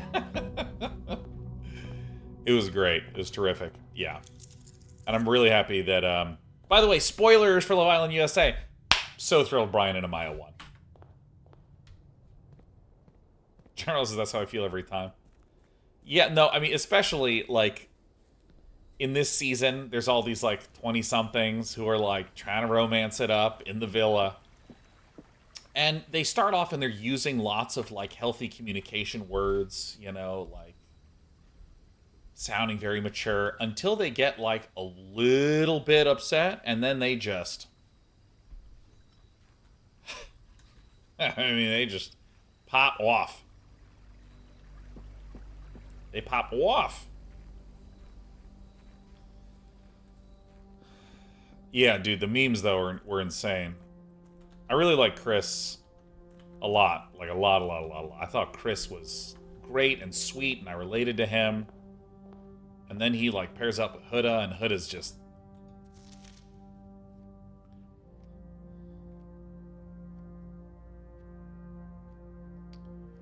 Where is... There it is.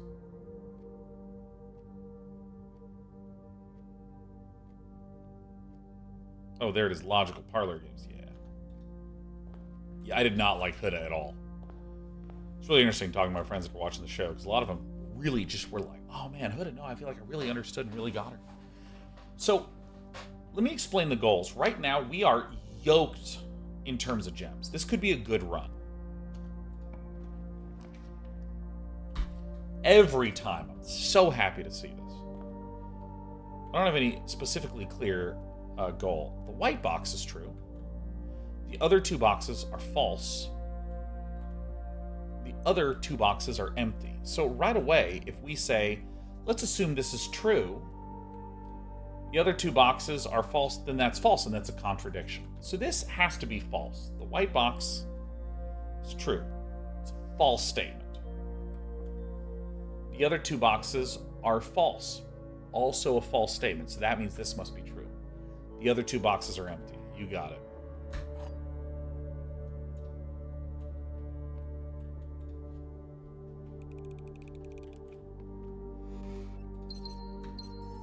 I was about to sit back and explain Love Island.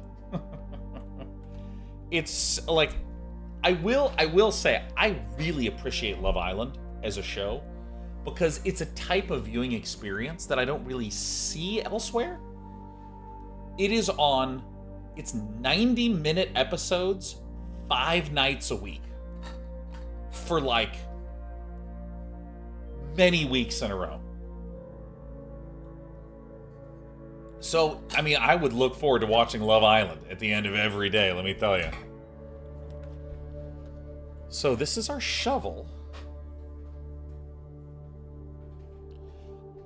I do want the shovel because we have the green room. Or the root cellar, excuse me, the root cellar. Any goods?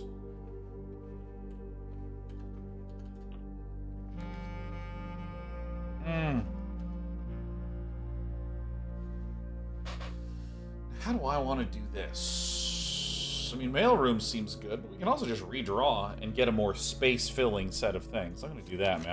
I'm gonna go greedy all day. Excellent.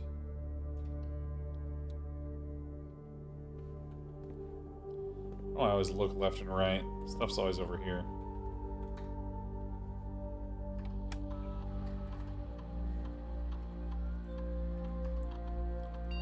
Key card setting. Gonna go ahead and set that security to low.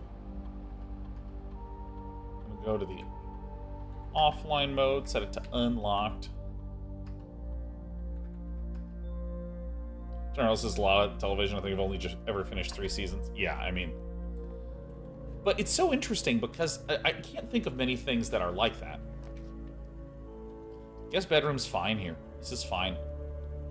We can maybe get the trophy where we fill the whole space as well, if we just get enough steps. Okay.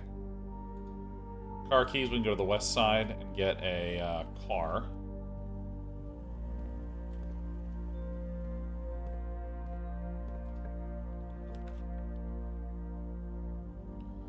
Billiard room or closet?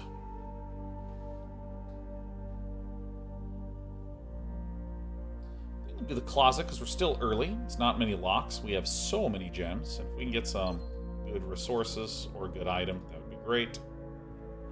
So things that we're specifically hungry for would be like coat check would be a good one. So we can start the dig. Dude, why not? Why not? Curling right back into the entrance hall. I'm going to redraw. Commissary is probably a healthier one. That's probably like a healthier thing to do.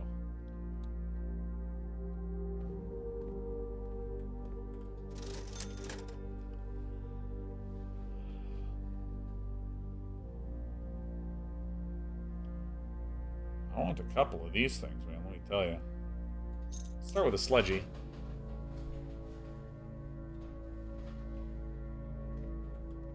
Ooh, I really want that.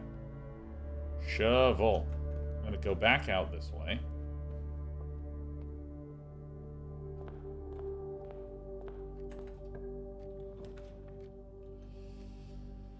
I don't know if we need the sauna.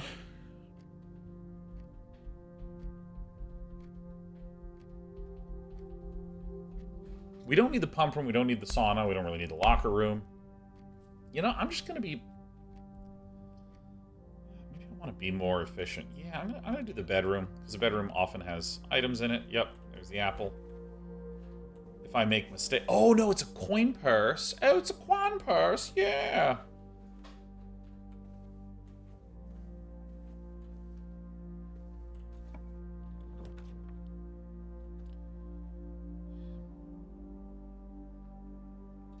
Mind if I do. Maybe the constellation is a bank, perhaps a pile of gold. Diamondus. Clavis. I have so many gems. Holy moly. And I bet you this run's gonna end because I run out of gems.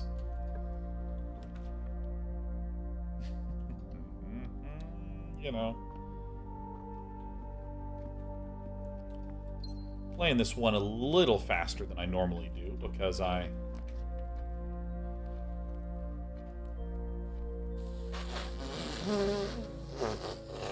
go for the attic. It's my turn cooking dinner tonight. 1, 2.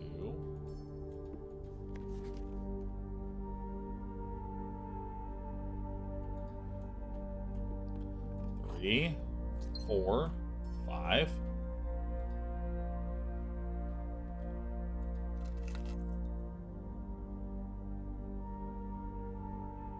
We have new goals. 6 and 7. Oh, there it is. The key to the secret garden. Okay, now we have a way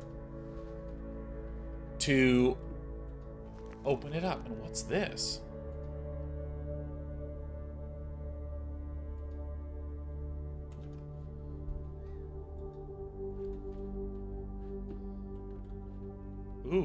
Ooh, never mind. This is the run. Okay, so let's see. We actually have we got a lot of stuff going on here.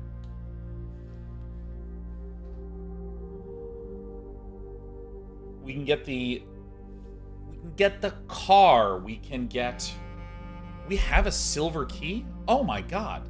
Amazing. We have a silver key so we can get a room with many passages centrally located. The treasure map is all right. So it's 4 down, 4 over. Right there. We can get some passageways here. We still have the shovel.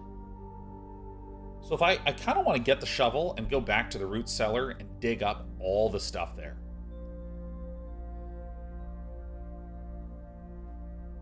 So I think I'm going to go this way. That's going to be our first goal. Secret garden key means we can make a secret garden. I assume it can only be on this left side, the same way as the west side, the way that the garage can, because it juts out.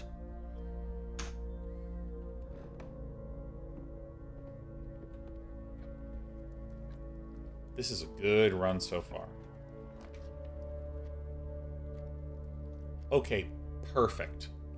Okay, so this is where there is a slight spoilery thing that I'm going to be sharing. So first, let's do this. Permanently add. Okay. Change your joint for graphic. Gain that.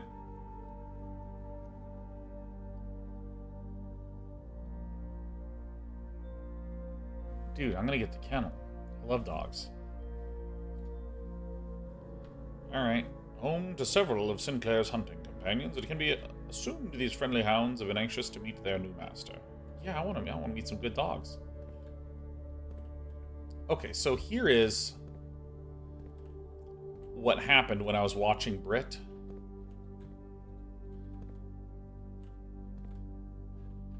Where is it?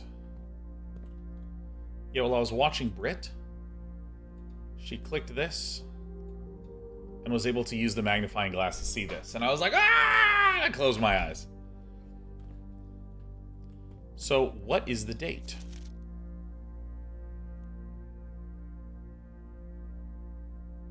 December 12th? 12/12, huh? I didn't see how she solved it. I just closed my eyes. I see.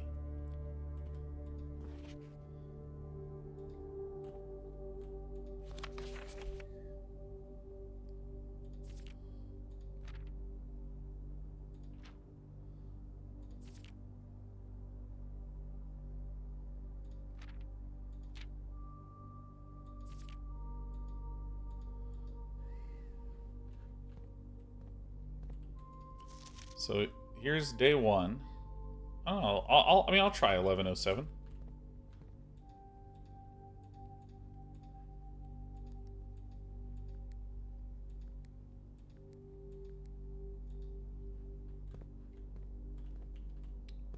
What?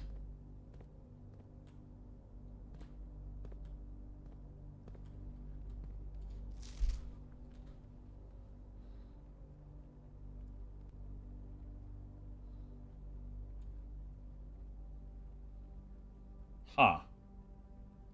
So maybe 3442. I feel like it has to be a date.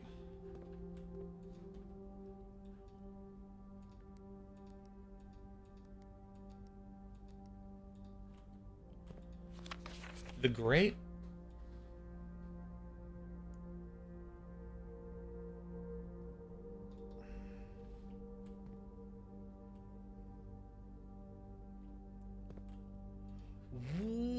What? Oh no.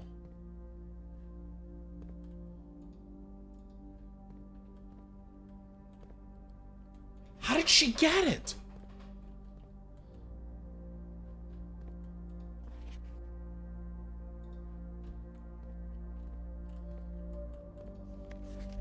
Is there another date hidden here?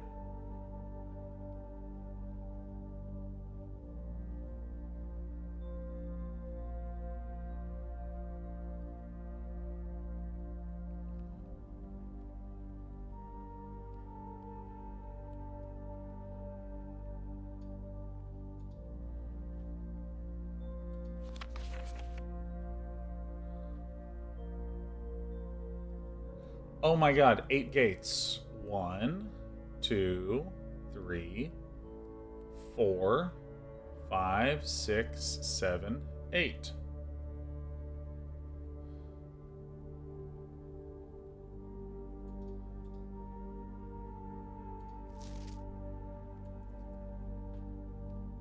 Two, three, 4, 5, 6, 7, 8, 9, 10, 11, 12, 13, 14, 15. Is 15 potentially a thing?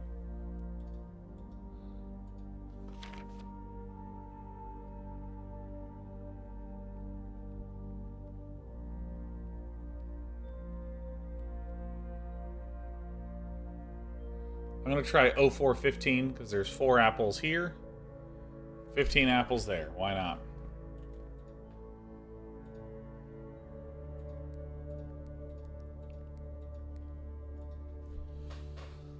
Oh, God.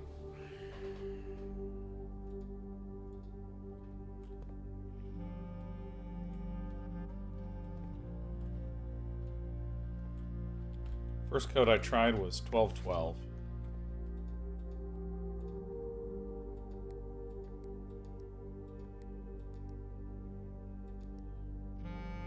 What are other things it could be?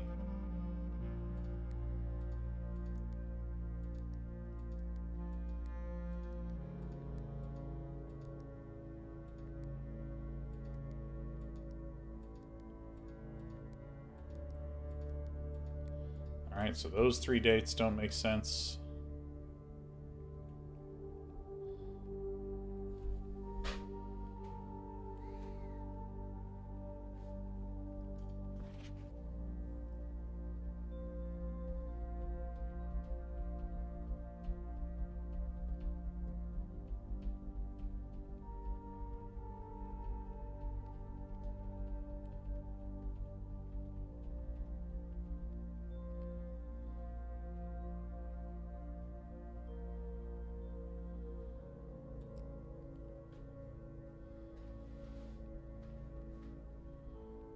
I feel like I'm supposed to read into something here.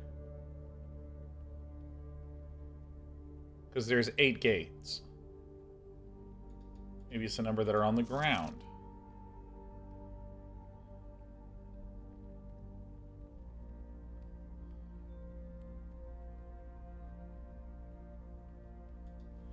I mean, okay, because in every single other room, there's a very clear date. It's a very, very clear date. I mean, the boudoir had the Christmas theme. The,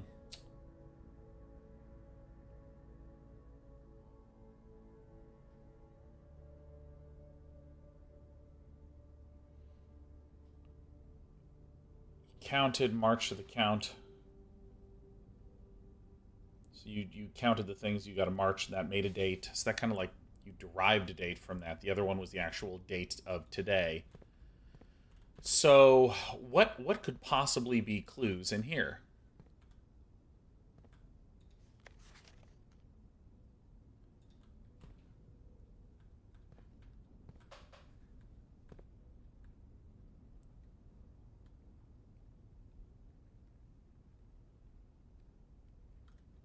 Is this the drafting room that we're literally in? Is there anything else to even look at? Maybe it's 1207.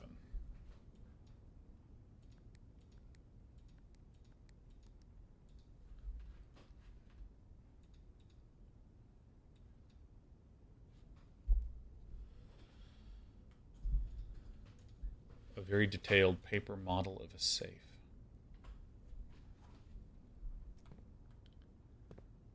Is there anything else here that I could read into?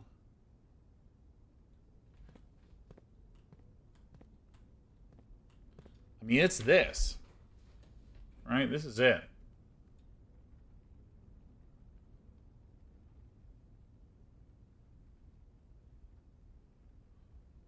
We count small gates.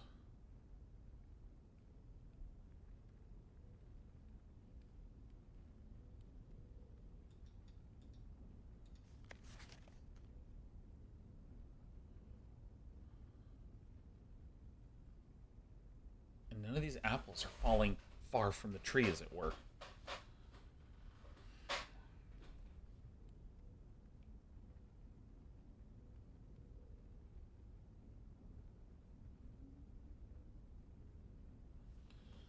How many apples are there total? 1, 2, 3, 4, 5, 6, 7, 8, 9, 10, 11, 12, 13, 14, 15, 16, 17, 18, 19, 20, 21, 22. And I think there's 15 up there. 23, 24, 25, 26, 27, 28, 29, 30, 31, 32, 33, 34, 35, 36, 37. So I don't know, 37 plus 7 is 44.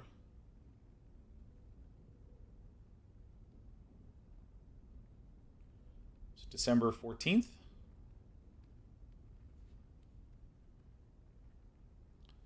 Plus 14, 15, 16, 17, 18, 19, 20. 12, 20.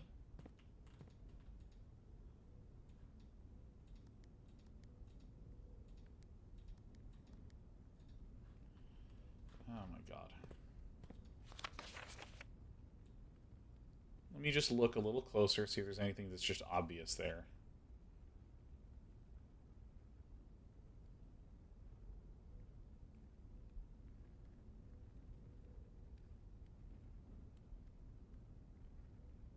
So I'm looking at the apples.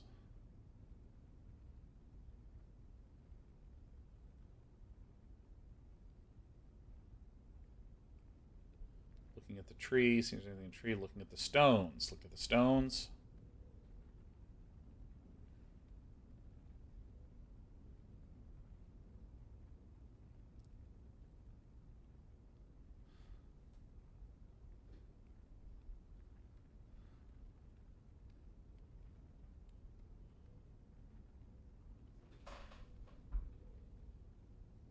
Okay, so here's all I know about this. My wife stayed in this room till she just got it. She just stayed here till she got it.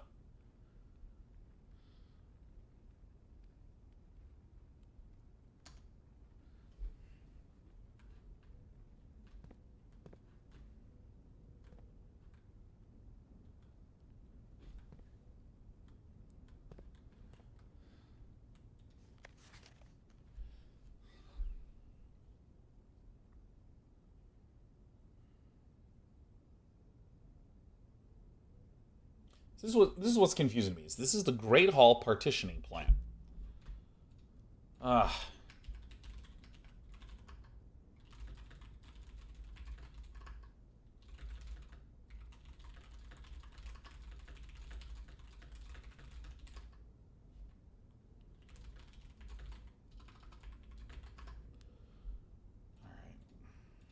So what just happened is I just messaged my wife because I said it was my turn to cook dinner, and I was like, "Can we order? Because I'm just gonna stay here till I solve it."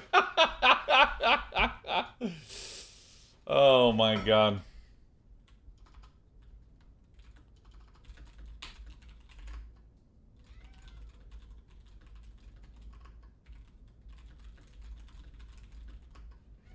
Hi, Sheriff.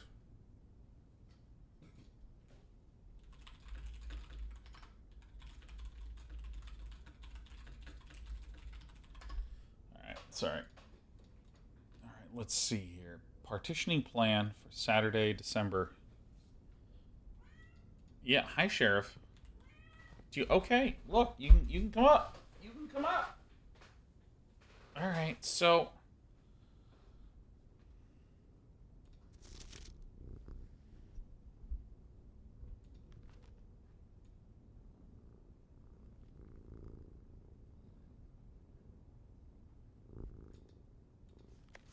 is there something to be seen in here?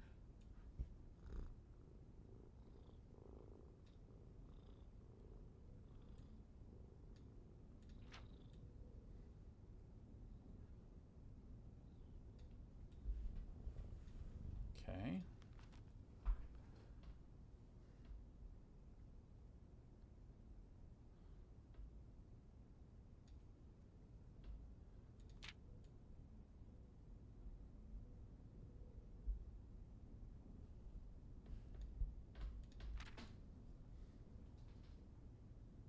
Oh, look, there's Lydia.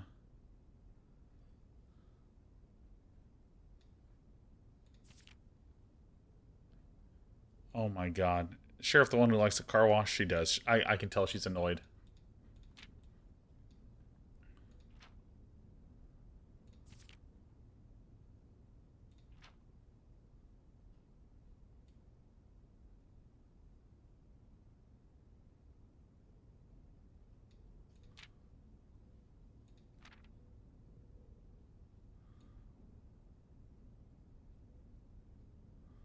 Oh my God.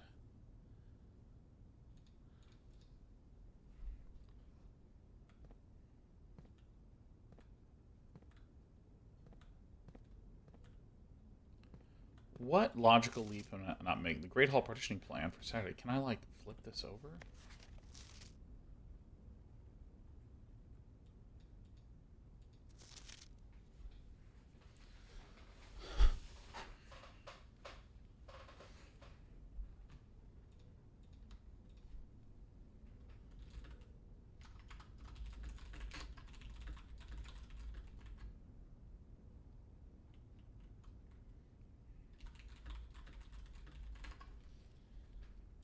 Let's see.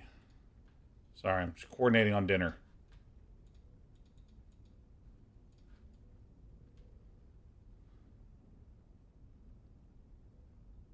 I'm waiting for my brain to make some logical leap, and the only thing that I can conclude is that is it something with the apples?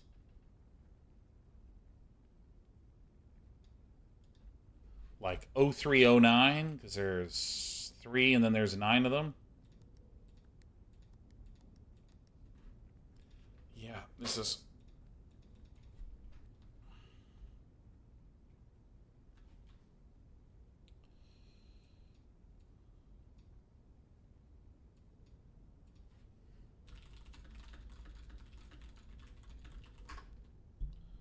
Alright, what have you tried so far? So, 1, 2, 1, 2, we've tried. We're going to try 1207. Tried 1220. Didn't try the November dates right before we arrived.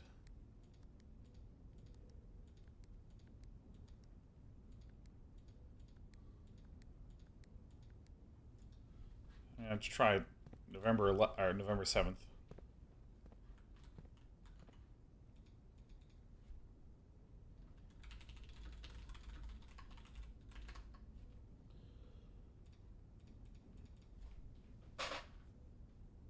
Yeah, I mean, I just I like don't quite understand what the leap of logic even is. But I'm gonna try this for at least a little bit longer before I proceed. Is there a date missing?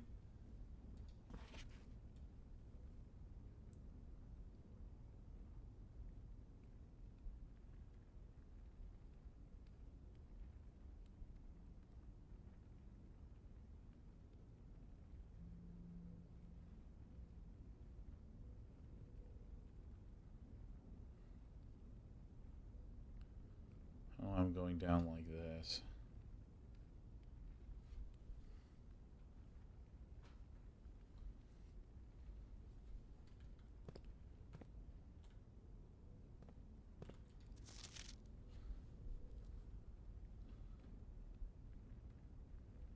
4, 4.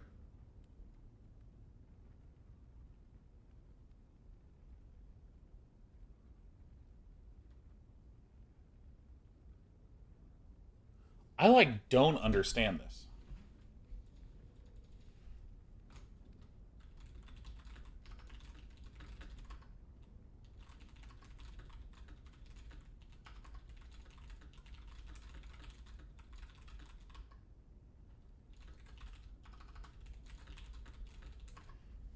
Okay.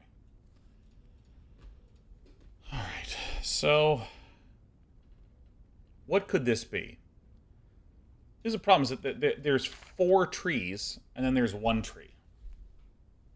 So, I don't know, it could be 15 minus 1, 2, 3, 4, 5, 6. So 15 minus 6 is 12. 1, 2, 3, 4, or 1, 2, 3, 4, 5, 6, 7, 8, 9, 10, 11, 12, 13.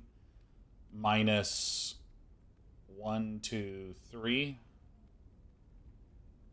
So this is 15 minus 6. So maybe that's 12, like December.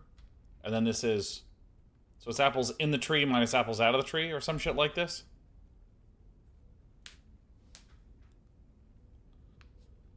So maybe 12.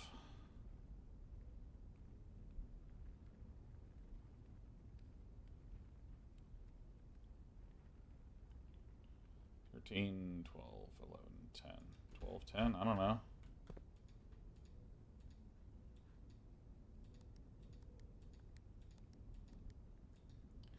Ay, ay, ay. What does this mean?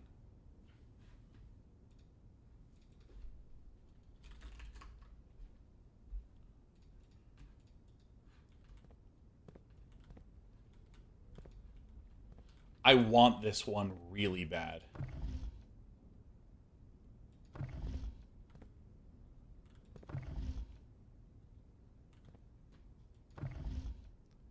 Any info on here?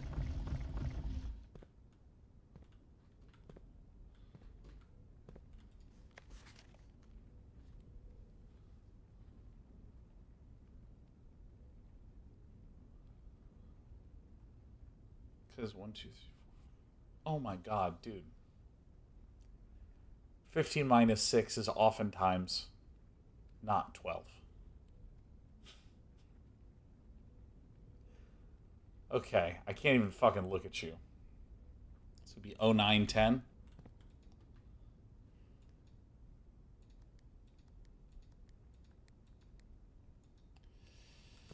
Shit.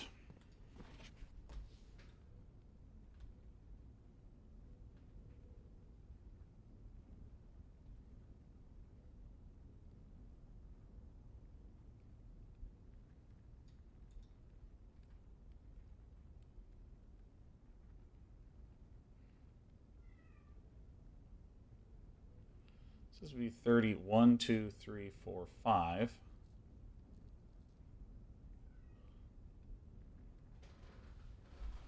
Ah.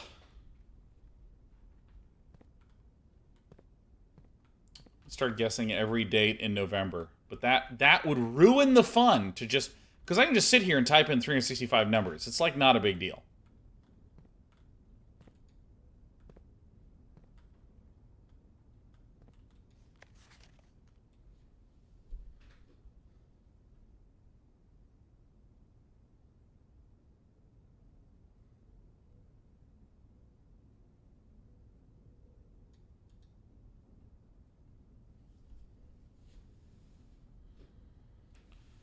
Oh. Superman says, all I'm saying is that there's no way that whatever that safe is made out of is strong enough that it can't withstand the power of my wrath at getting it wrong for the 35th time. Sheriff, what do you want? Dude. Alright.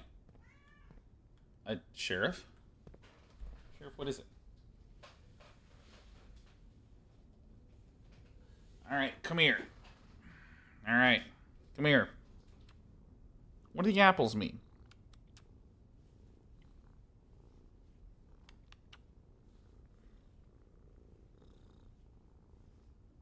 What do they mean?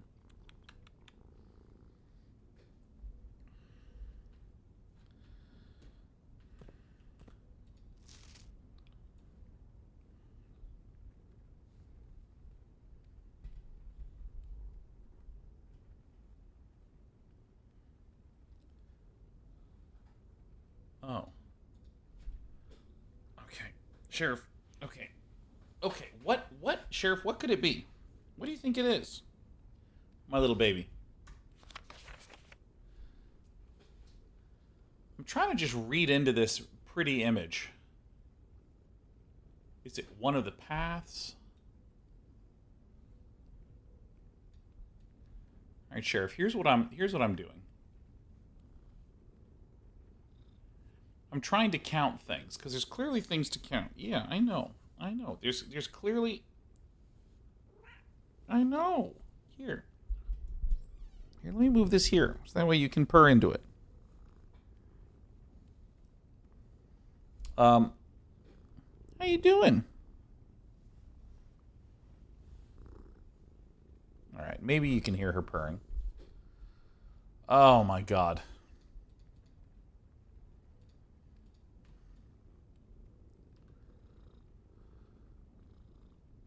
These red bricks.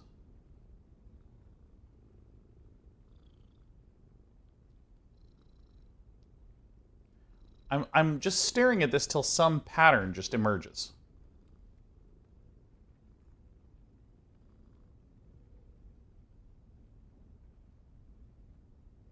Because there's day one in red, and then I have all these red apples. Why are there apples growing in November? I don't know anything about farming. She really wanted my attention. I wasn't giving it to her, so now she's mad. And normally what she would do is she would pee on my stuff, but I should put a litter box down here, and then she just pees in the litter box. Problem solved. She's a very demanding little cat.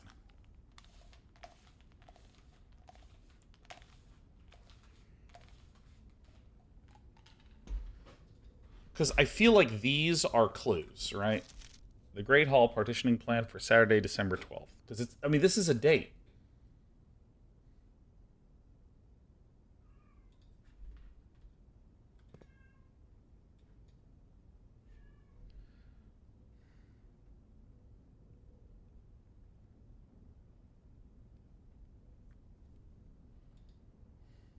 Well, okay, so if I'm thinking about the March and the count puzzle,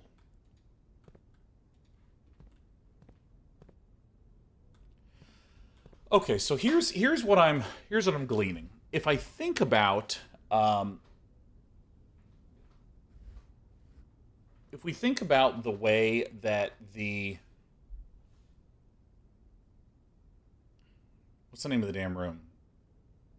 The boudoir, it was just Christmas. Because in the image it was Christmas. And you should just know what Christmas is. But if you think about the one where it was March of the count, you actually had to count the number of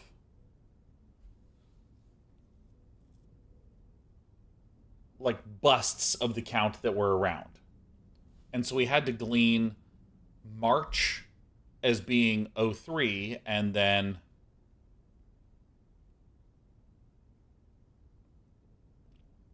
had to go like 1, 2, 3, 4, 5 and actually count the counts.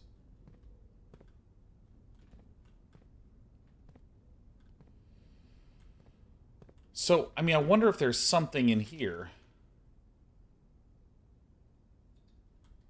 where, like, I'm supposed to do some gleaning and some, like, leap of logic.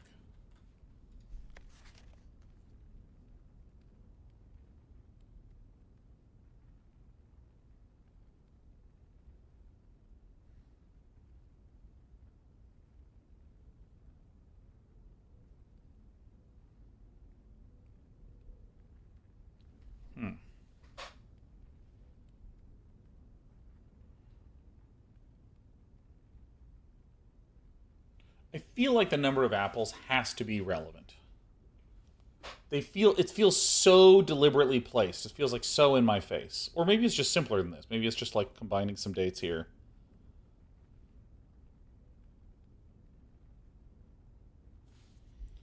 I'll just try out 11, 12, right?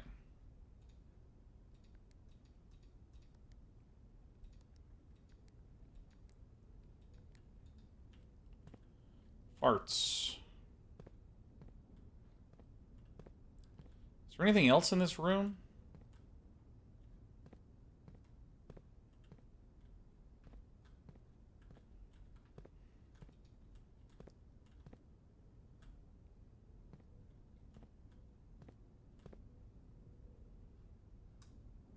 Because I remember when Britt solved this, she just went, yeah! Haha, I can't believe I got that. And now I'm just stuck. Now it's over for me. But the thing is that there's nothing that's just like, oh, I think I'm doing it. I think I'm counting something.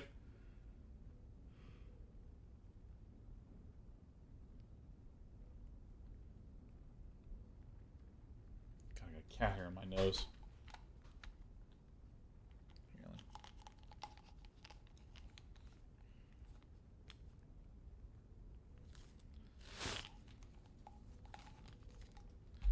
All right, what could it be if not apples?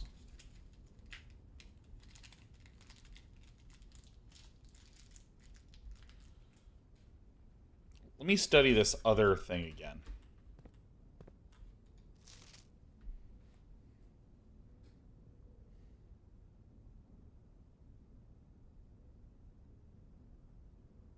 Partitioning plan.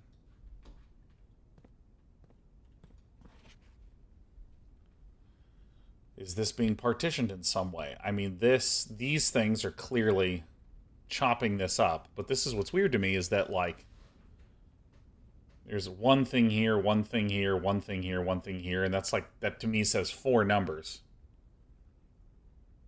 I mean, maybe it's like the terrace, maybe it's like 1 tree and 4 trees, so like a 104. Maybe it is this ring where there's 1, 2, 3, 1, 2, 3. 1, 2, 3, maybe something like that.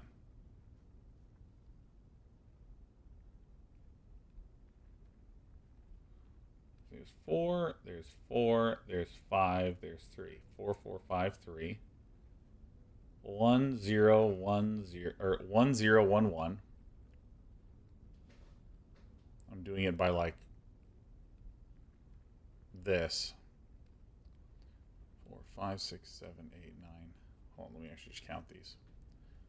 1, 2, 3, 4, 5, 6, 7, 8, 9, 10, 11, 12, 13, 14, 15, 16, 17, 18.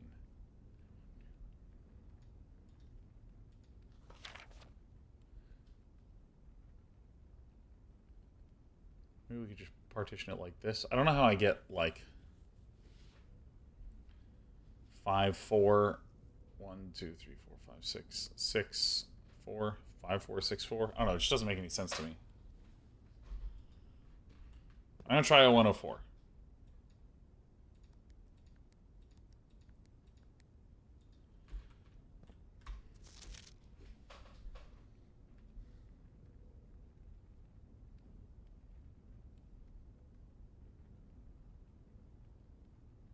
One zero one one.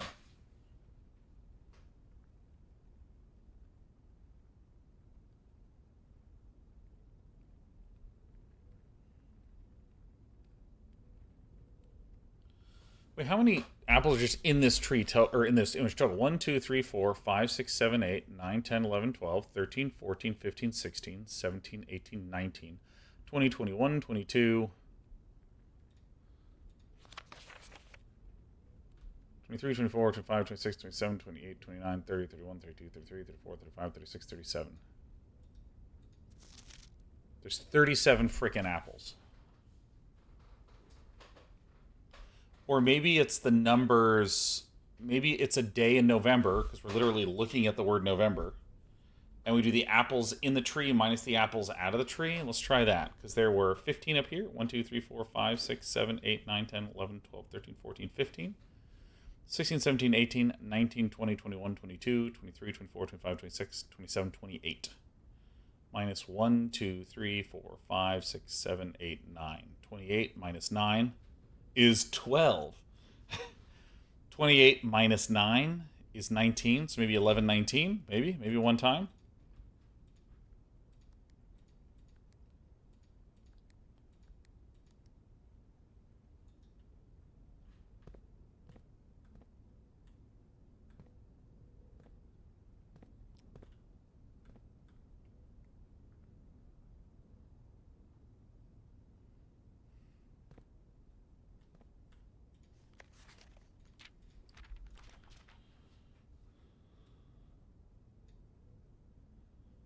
Always, arteries, yeah.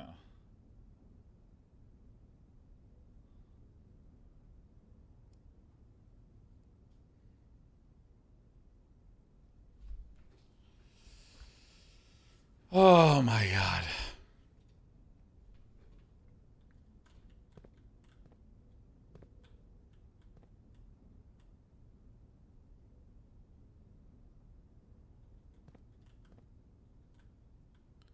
Oh, here's the drafting room.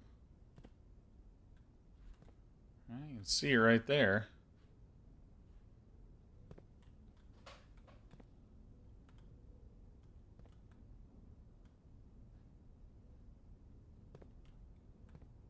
There's the person. There's me, just looking at this.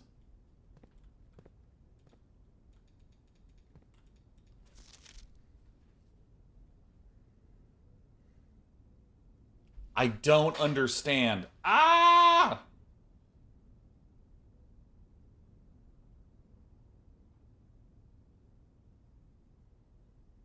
The Great Hall partitioning plan for Saturday, December 12th. Ah!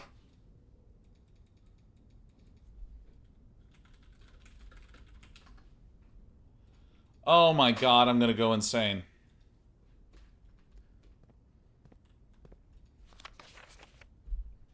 How long Brit spent in this room, says Phantom? 5 minutes. I don't want to brute force it. I actually want to feel like I'm having an insight.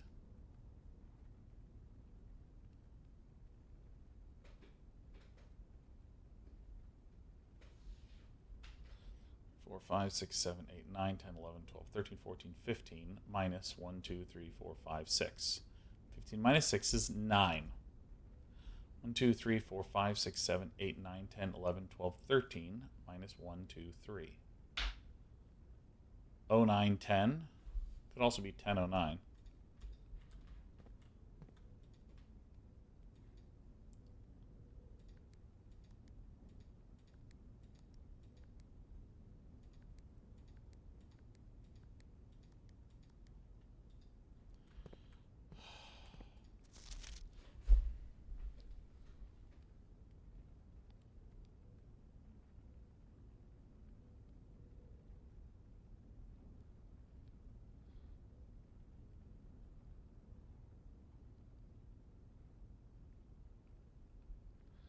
So are apples right? Like an apple a day?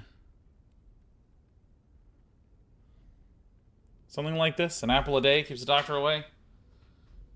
1, 2, 3, 4, 5, 6, 7, 8, 9, 10. What's anything associated with months?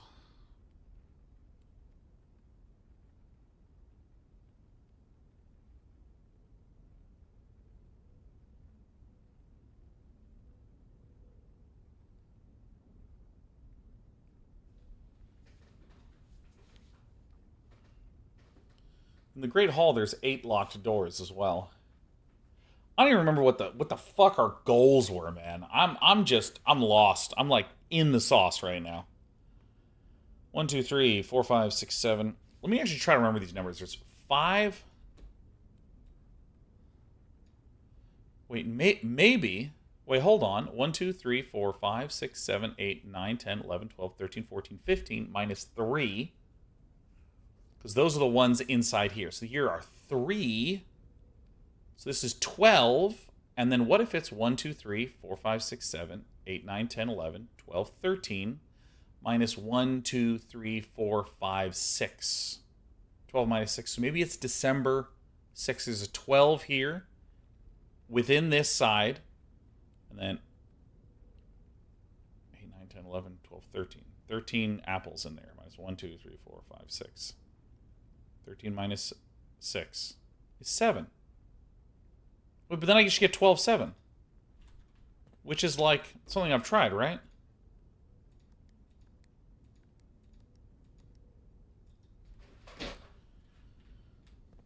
Ah! 1, 2, 3. No, there's 8, and 2 is 10, and 3 is 13, right? And then 2, 4, 6.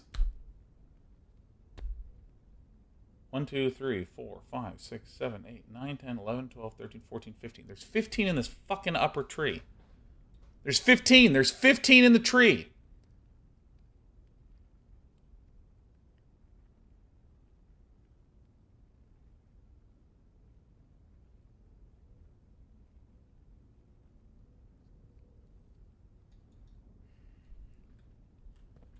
See, I just don't understand what it means. And this game, this is not just... This is way too fucking on the nose, right? It has November. It has day 1. It's listed right there. Behind me is the Great Hall partitioning. And it says, if we count small gates, 8 dates crack 8 safes.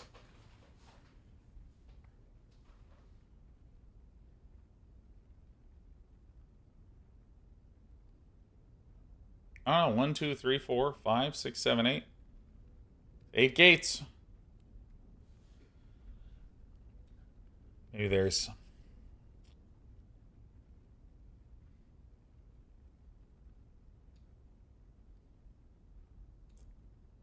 These are gates, though. This counts as a gate. What does it mean?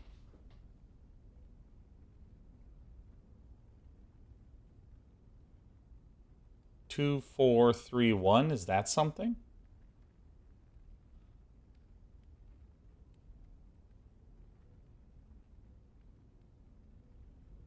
Three, 4, 4, 2 is what's in there.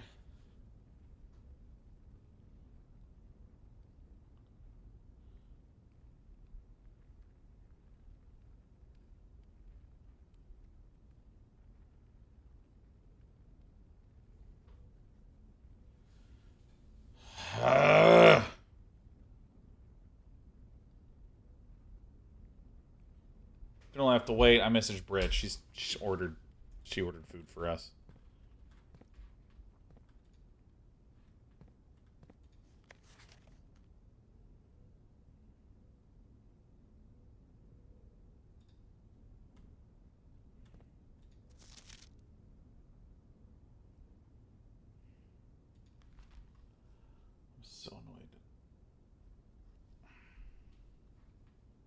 Oh my god, I just looked over and chat's been sprayed. I love to see it. I love it. Are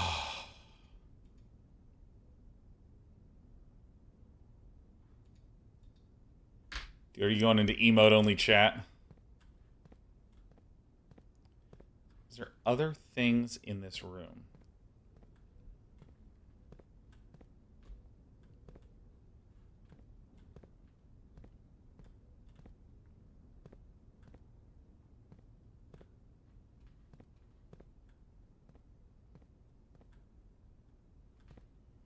Because what's weird is that, see that guy there? That's like me looking at that note.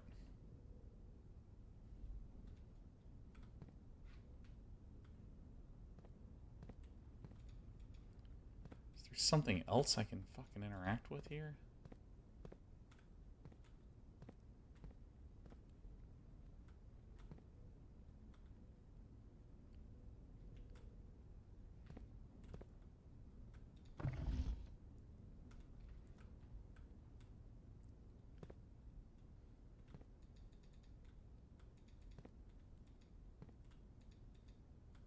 Okay, I don't think anything else is interactable.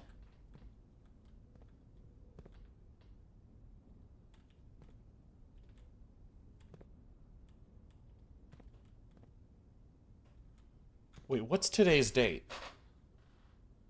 36. So that would be December 6th, 7th, 8th, 9th, 10th, 11th, 12th. Wait, is it just today's fucking date?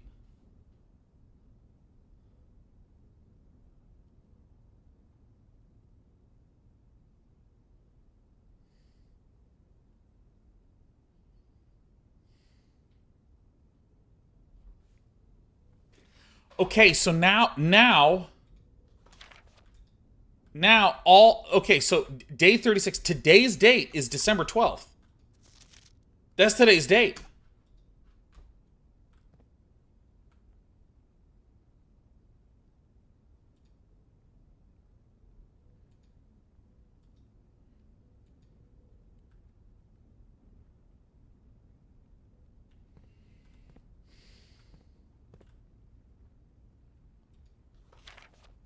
I think it's just today's date.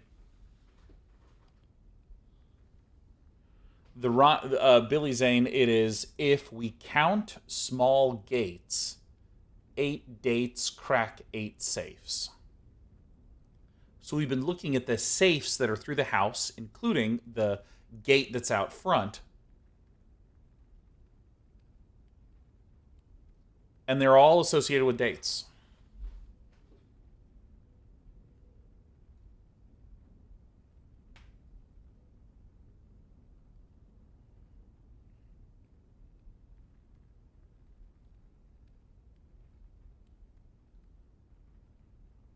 I don't know how to... And here's the thing. I'm now going to assume that the note behind me is just today's date. It's just Great Hall Partitioning Plan 4, and it should have today's date. And this makes sense, because if I find the Great Hall, this is how it's broken up. There is this roundabout. There's a fake door. There's some loot in there. Yeah, I know I'm late, Ghosty. I'm just going to wait for my food delivery to arrive. All right, actually, I got to do other things. Okay, so oh my god, I have so much going on in this. What a colossal waste of time that just was. Okay, so in the commissary, I need to get the... All right, I gotta go. We're going. We're getting out of here. And I do have the garage. I do have that. Okay. Yeah, I'm wasting a really good run when I need to go eat food in a little bit. When I could just be playing the damn game. So we need to get power to this. So, great. So let's actually start really powering through here. Let's go back to power gamer mode.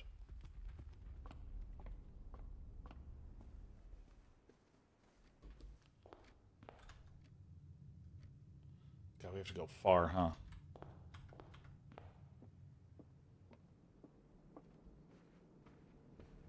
Couldn't figure it out. Dining room is good. I think we're going to need to be walking a lot.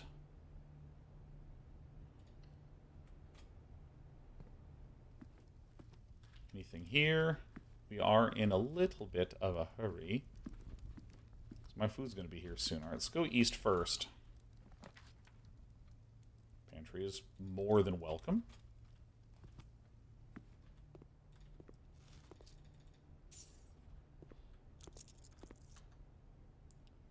It's very good for the commissary because we can now get the shovel, which we are going to do after we open this up. Boiler room. We don't really want to do the boiler room this run.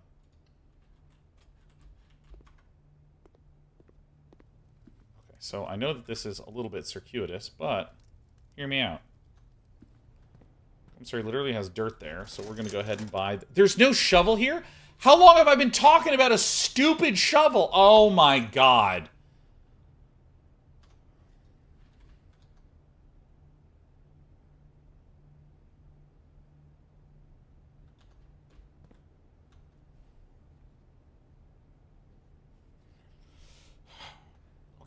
It's okay.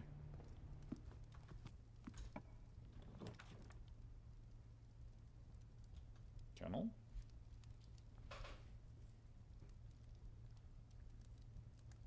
You know, I'm curious about this room. Because I'm starting to just be an upset person.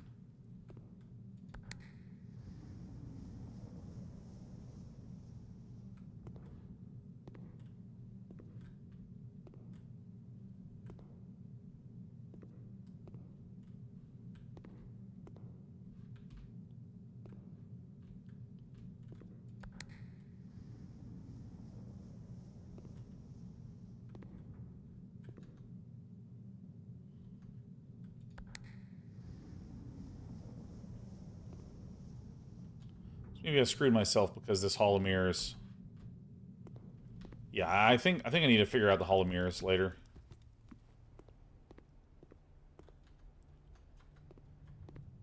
Okay, we're still looking for a way to turn the power on. Well, parlor is always what I'm going to pick every single time. I guess we're going to get more gems. If you replace the word one, oh, get out of here. One of the other boxes contains gems. One of the other statements is false. And this says, if you replace the word one in the other two statements with both, they will both be false. So if this is true, one of the other boxes contains the gems. Could be true. One of the other statements, so let's assume that this is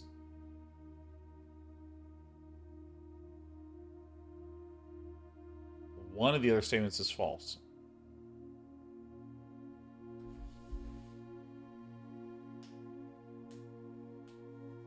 Let me actually dwell on this for a moment.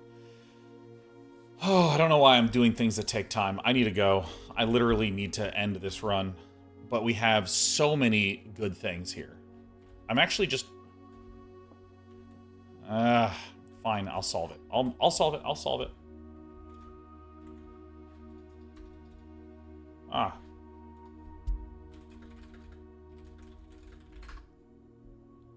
Alright. Okay, let me just solve it. Let me just solve it. One of the other statements is false. Now, let's just assume for a moment that this is a false statement. That would force both of the other ones to be true. Now, let's assume that this is a true statement.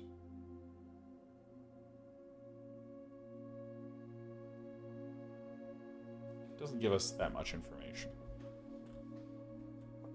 I think I actually have to start with it. If you replace the word one in the other two statements with both, they will both be false. So this is both the other boxes contain gems. Yeah, so that has to be false, right? Both of the other statements are false.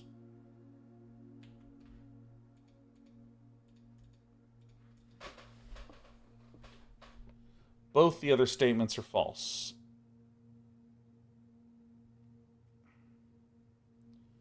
So if this is a false statement, that means that if I replace the one and the two statements with both,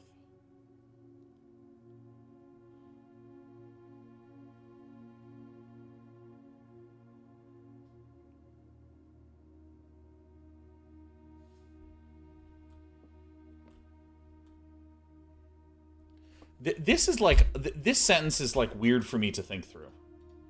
So I hate that it's like one of the harder puzzles.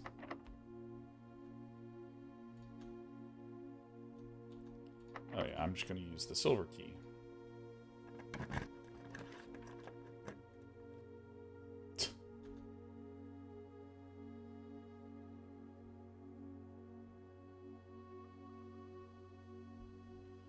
Well, I'm looking for dates for my safes. So I understand what the statement means if it's true. If you replace the word one in the other two statements with both, they will both be false. Like, I can understand what that means. Because if this is true, this is obviously a false statement. Both the other boxes contain gems is false. One of the other statements is false. Both of the other statements are false. Well, yeah, that would by definition be false. But it wouldn't get us any closer to finding where the gems are.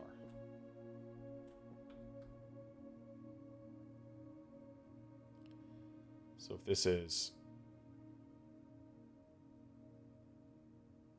So what does this mean if it's false? If you replace the word one,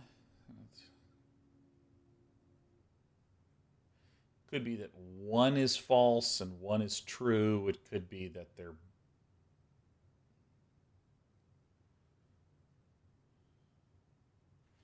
So if this is a false statement, then that means one of them has to be true and one has to be false. So one of the other boxes contains gems. So that would make this one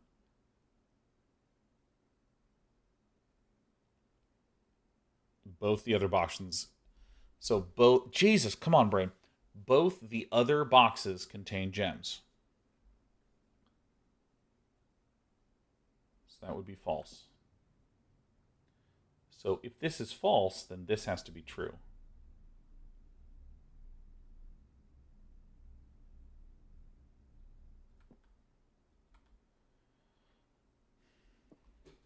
What the fuck?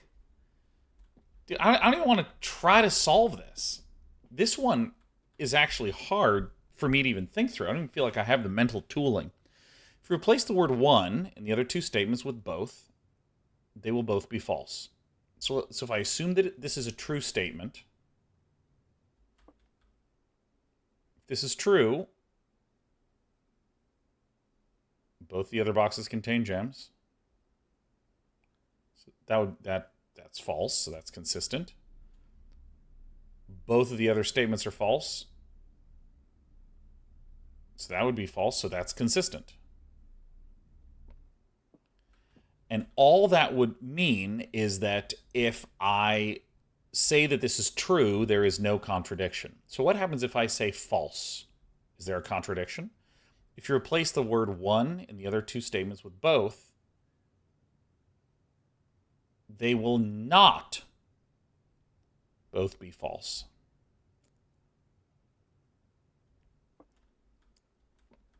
So if this changes one to both, that's false. So for this to be a false statement, changing one to both for this would be true. Both of the other statements is false. So what does that mean? So if this statement is false,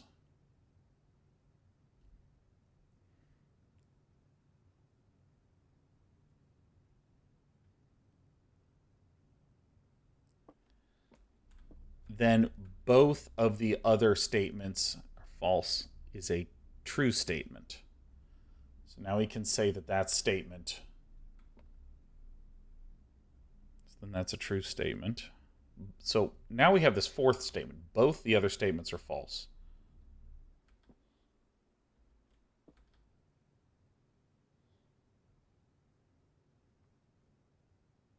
So if this is false, okay, so this has to be false. One of the other boxes, oh, this doesn't have to be false. I feel like no matter what, it has to be in this one. Here's what's logically bizarre about this.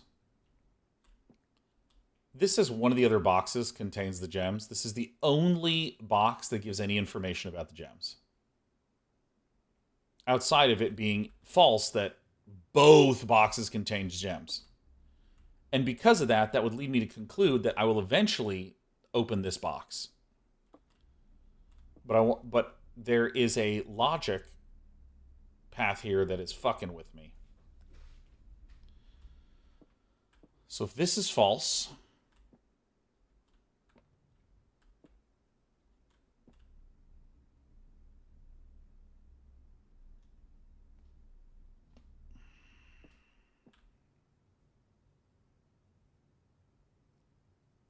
I see how to process this. If this is false, let's imagine I clone these two. If this is false, then if I put both into that phrase, I get both the boxes contains gem, which is false, which is a false statement, which means if this is false, then the statement, both the other statements are false, has to be true. So if this is false, then I know the statement, this and this are false, is a true statement. Which would mean that this is a true statement.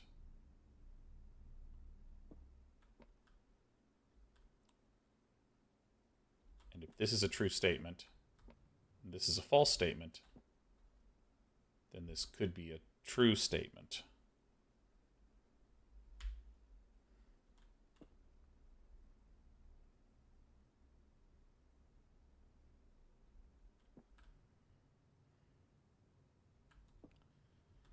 What the fuck? Okay, it's this being considering if this is a false statement. If you replace the word one in the other two statements with both, they will both be false. So the statements are both the other boxes contain gems.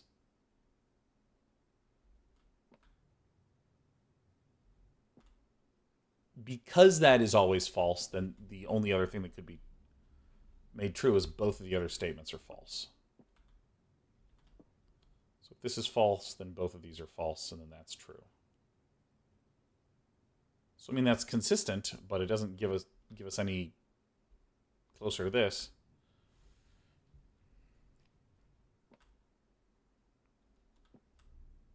I refuse to go out on this. Literally, I am so, like, something happened in my brain during this run when I spent so long in the drafting studio that my brain is melted. Like, I can't think anymore. So, like,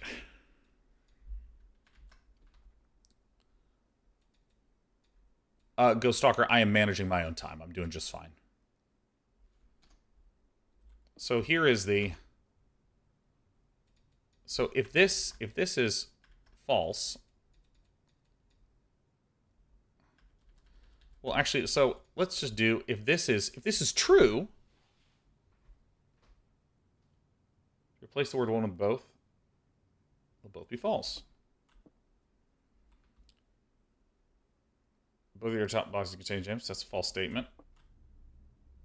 One of the other statements is false. Or both of your statements is false. So that'll be a false statement.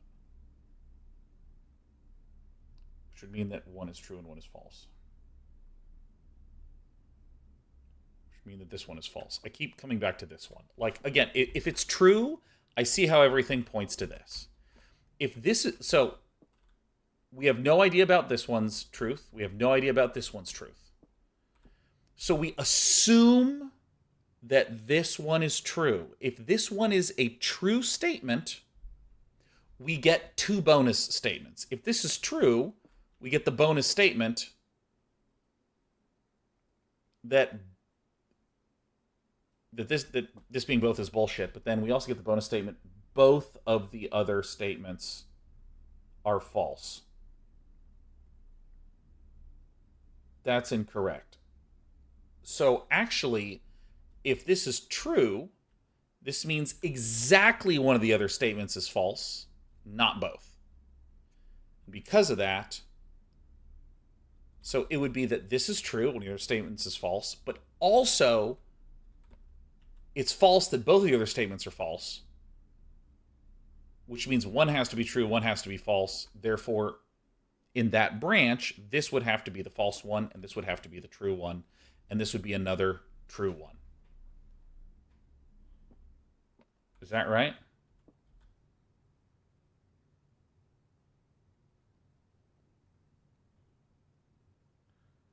Because if this one is false, or excuse me, if this one is true, but then this one is false,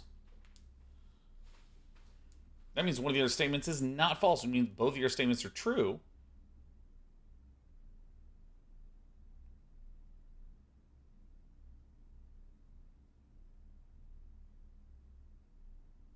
What the fuck? Ugh, I fucking hate this one. This is just a lot of branches, man. I'm actually just going to have to call this day quits because literally I can feel something happening in my brain that I don't like where I feel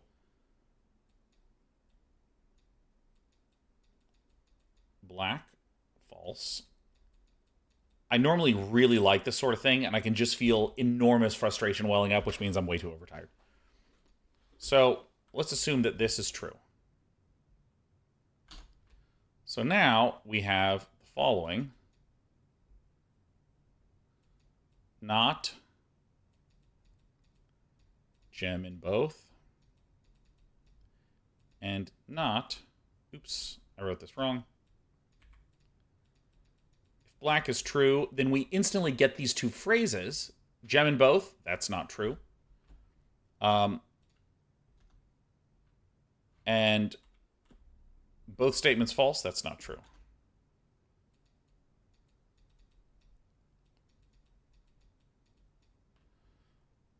Which concludes that just if this thing is true, then it's not that both are false, that it's that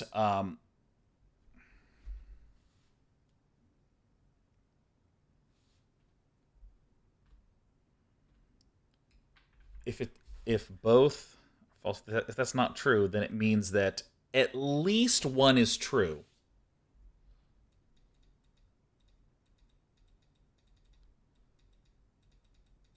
One is true of white and of what color is the middle one? White and black.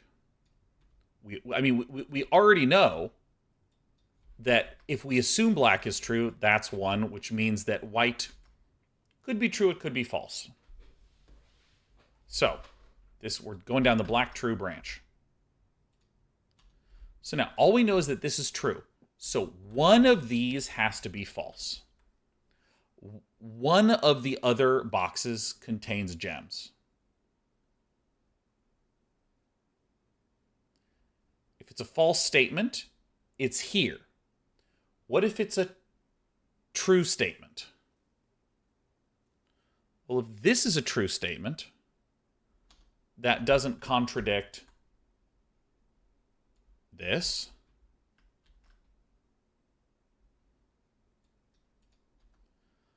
But then this would be a false statement. One of their statements is false. But we assumed that this was true, and we're assuming that this is true. So this would have to be false. And we'd get no contradiction. So that doesn't actually conclude fucking any... Like, we hit no contradiction and made no progress, which makes me feel like I'm doing something wrong in my logic. So if the black box is true, then we know that gems in both boxes is a false statement, and I maybe am logically... If you replace the word one in the other two statements with both, they will not both be false. That's how you falsify this statement. They will not both be false.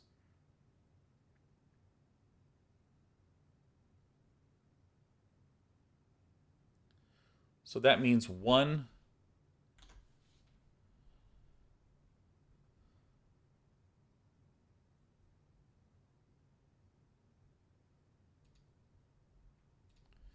I'm gonna redo this branch because I think that's where I keep getting this wrong. So if this is a true statement, then we instantly get both the other boxes contain gems. We immediately get that that's a false statement. I messed up what branch we're going down. And also, both of the other statements are false. Yeah. Both statements are false. That's incorrect. So another way of saying it's not that both of them are false, it's that at least one is true of white and black. So now we know that white...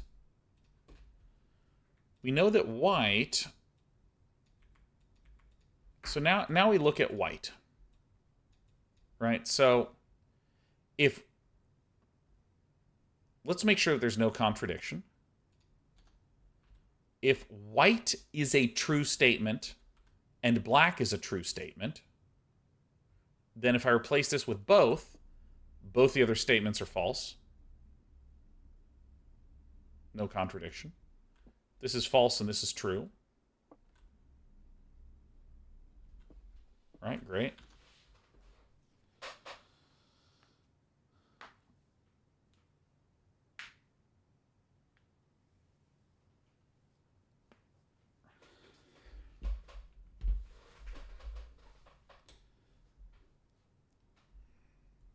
So if black is true, then we can say with certainty that at least one white and black is true.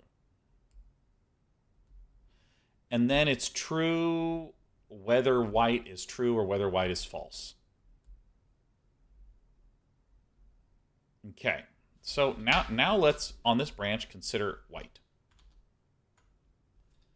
If white is a false statement, so in the case where it's false, we're done. It's in white. In the case where this is a true statement, that it's in one of the other gems, or one of the other boxes contains gems. If this is a false statement,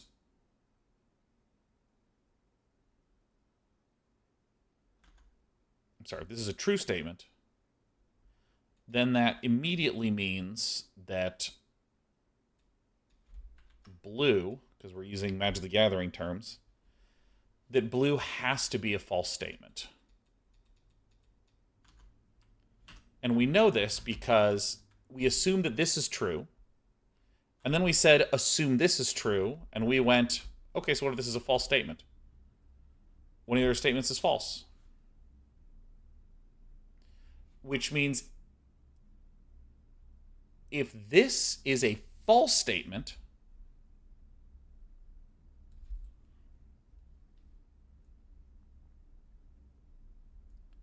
then there's no false statements here.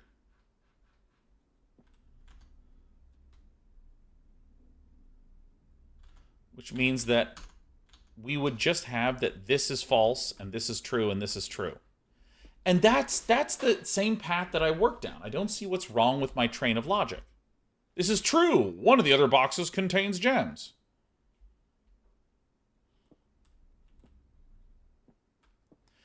And what's messing with me is that I should hit a contradiction. It shouldn't be that I go down this path and my conclusion is definitively it's in that one or it's in that one.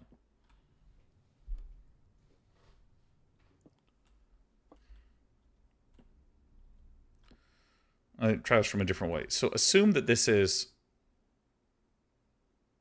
false, we immediately win. Assume this is true.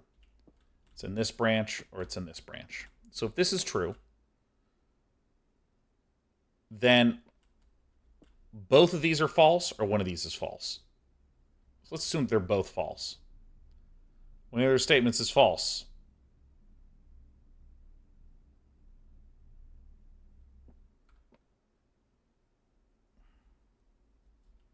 Yeah, I'm going to go down this branch. I'm going to do this. So white. If white is false, we are done. And it's in white. What if white is true, that it's in one of the other ones? Well, now we're going to go down this branch where we're going to consider if blue is one of the true. So this is a true statement. Hey, it's in one of the other boxes contains gems. Now, what if this is a true statement? One of the other statements is false. Well, obviously, if this is true and this is true, then this isn't. Let's consider that. So if blue is true, then immediately we know that black is false, which immediately gives us these extra two statements. So now we've gone down the branch where we end on, what if this is false? Well, if you replace one in the other two statements with both, they will both be false. Well, if I replace one with both here, both of the other boxes contain gems. We know that that's a false statement. So that would mean for this to be false, it must be true that both of the other statements are false, which is a contradiction. So we would get, and I'm going to delete the branch listing that says there's gems in both of them because that's obviously false. The only thing that actually matters in this analysis is what happens when you replace one with both. So both the other statements are false.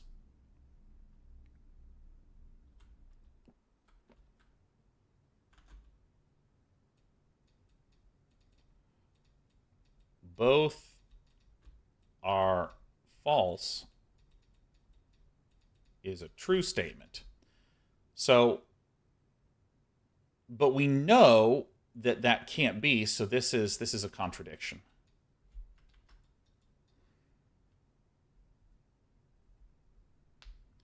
So in other words, if I assume white is true and then go down the branch where blue is also true, that automatically makes black false, which leads to a contradiction, so that can't be the case. So what if we then say that blue is a false statement?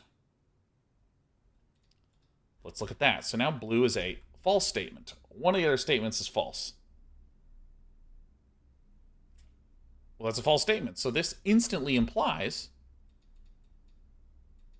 that black must be true. Because if one of the other statements is false, that's not true, then they both have to be true. So this immediately leads us to the following statement, which is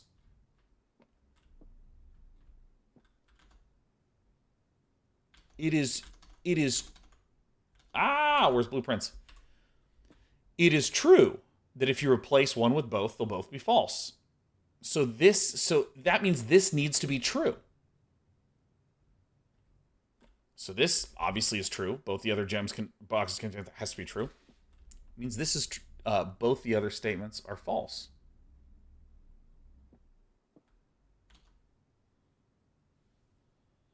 And then you don't get a contradiction.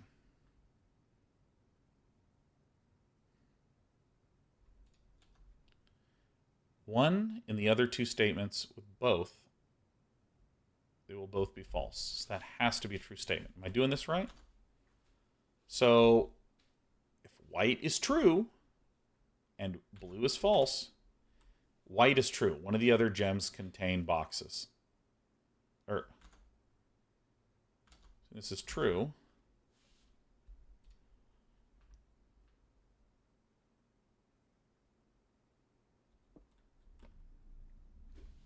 I think I'm seeing. Okay, so if this is true,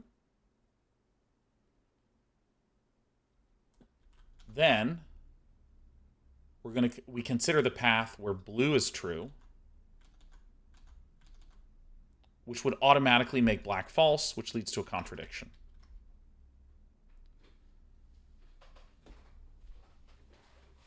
If white is true, and let's consider the branch where now blue is false. One of your statements is false.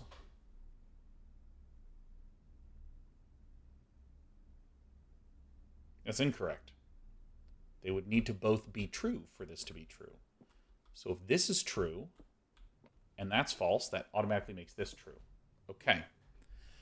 So we know that this is a false statement. So if you replace one and the other two statements with both, they'll both be false. So that means if this is true, then it is false that both of the other statements are false.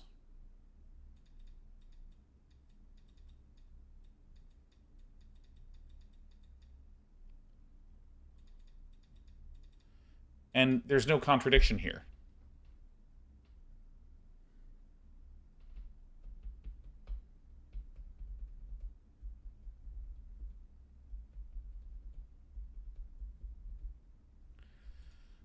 So again, if this is a false statement, one of the other boxes contains gems.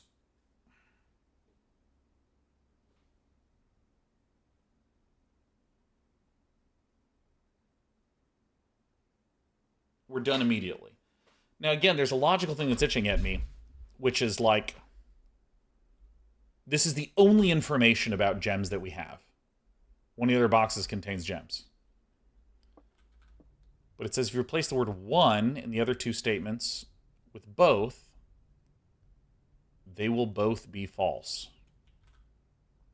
So let's replace one with both. Both of the other boxes contain gems.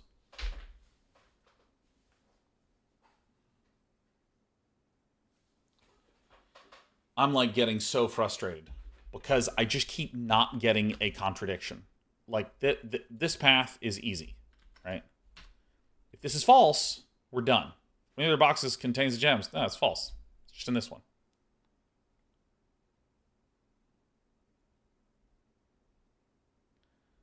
So what if this...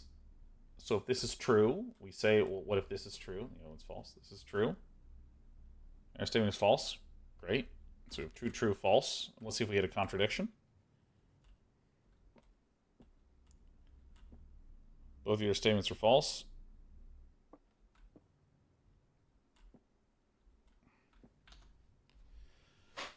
Oh, I'm like literally taking it personally. I'm literally taking this personally because I am so tired. I feel my brain completely shutting down because I'm exhausted at the end of my long day. And I want to maintain that perfect score. I want to maintain that perfect score. So I'm going to stay until I get it. All right, let me make sure that I'm not understanding this. If you replace the word one in the other two statements with both, they will both be false.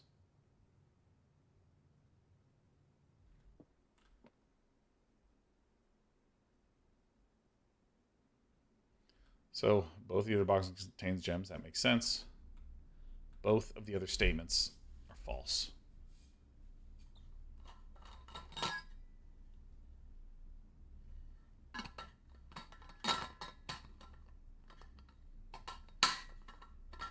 Actually, no, there's something that I didn't go down, which is that what if this is false? And we actually tried to do it.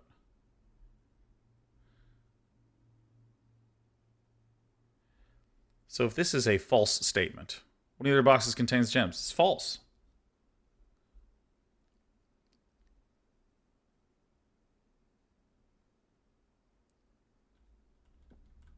One of your statements is false, immediately becomes true.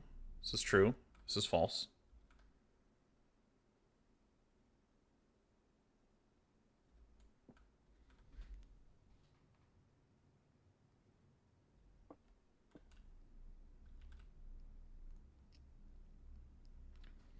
So both of your statements are false. So if this is true, false. If this is false, then that statement is true.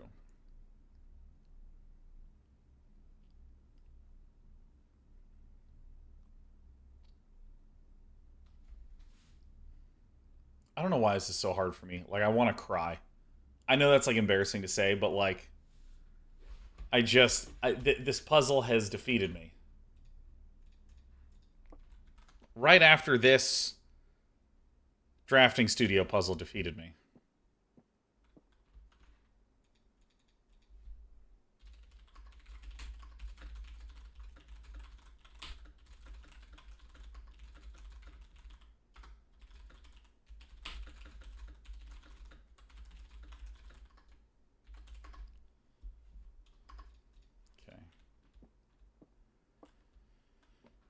Okay.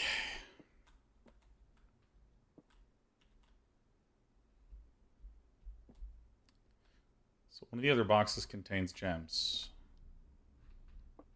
So here's something that's weird, is that I did the following. I went, hey,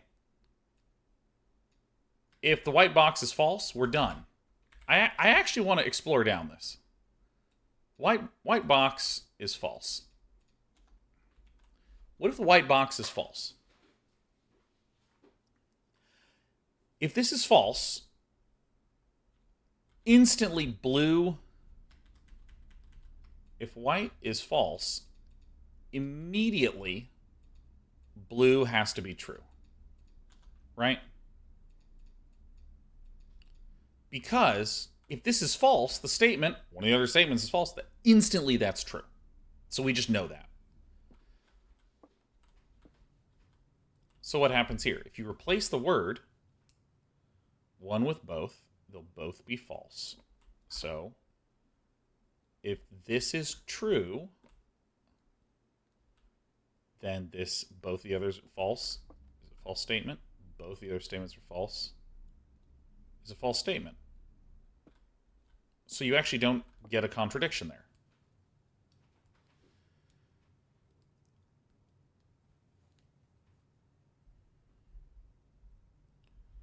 So if this is a false statement,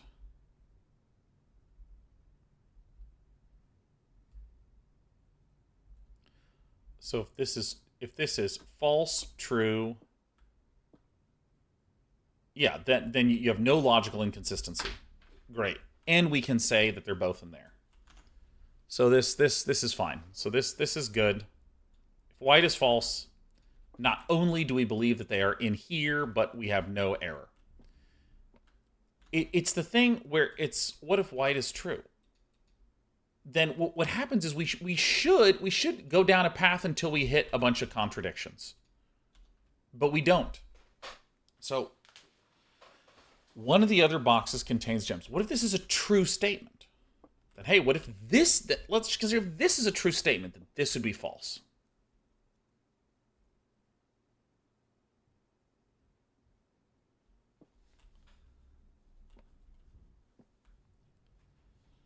So if this is true, and this is true, then this is false.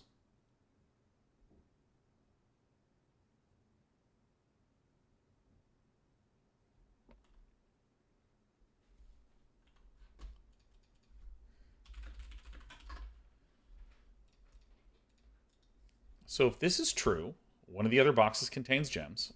Let's go down the branch. White is true. Let's consider blue is true. What happens if we assume that? One of the other statements is false. So that would instantly make this false.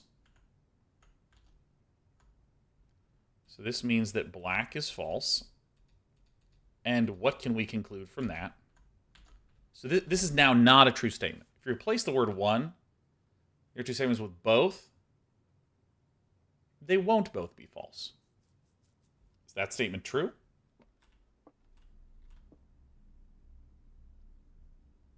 Both the other statements are false. But we already know in this that white is true. And then we hit a contradiction. Because it's saying it is both in boxes. Both gems are both in boxes. This is a false statement. That checks out. But both are false. So this has to be a true statement, which is a contradiction. Because we already know that one is true. Okay, so what if blue is false? Then instantly we know that black is true.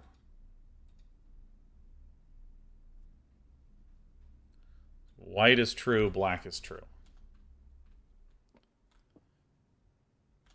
So if black is true, then it is true that both in boxes is a true statement, but this was true no matter what.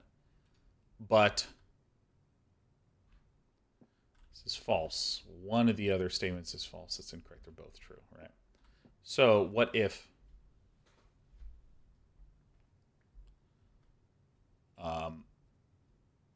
this is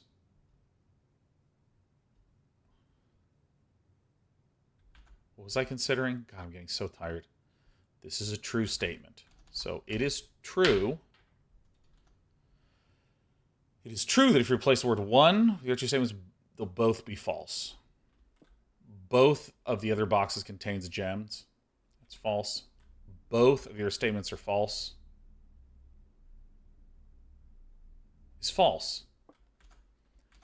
This is what's fucking with me so much. Because if both are false, this is no contradiction.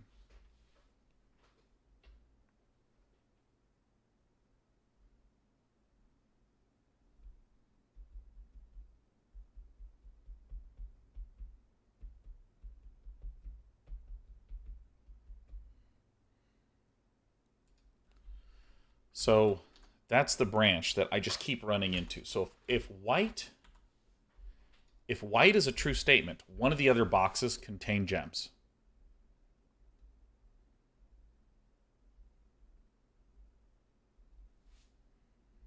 We then move on to this one. One of the other statements is false. So we're assuming this is a false statement.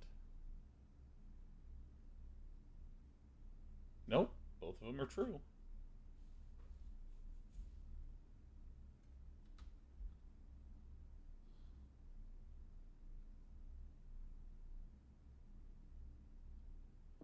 I mean, this is a true statement.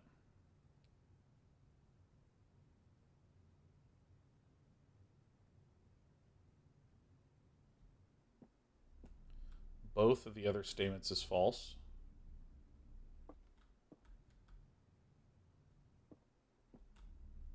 That's false. Both the other boxes contain gems. That's false. There's no contradiction.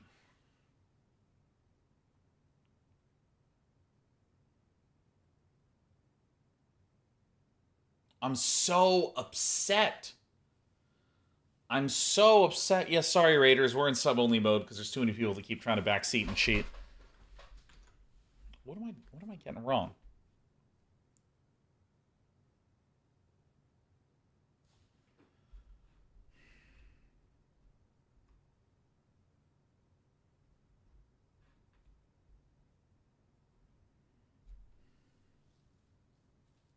I've literally done all the branches.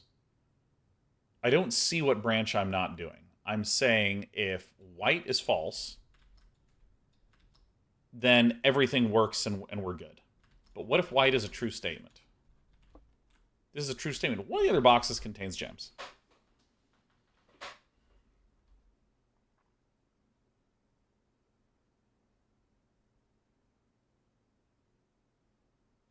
Then one of these other two need to be true and false.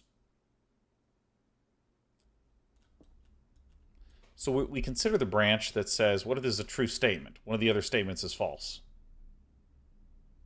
This is true. That means if both of these are true, then this has to be false.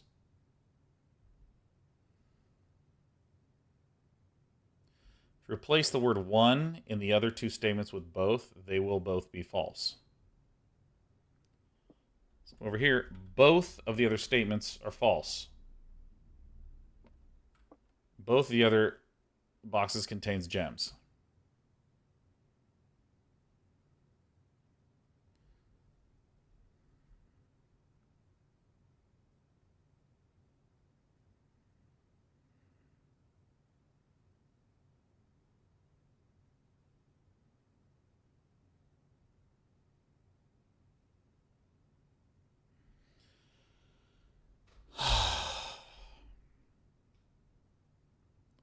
I literally don't see what I'm doing wrong in the green logical chain that I'm underlining here.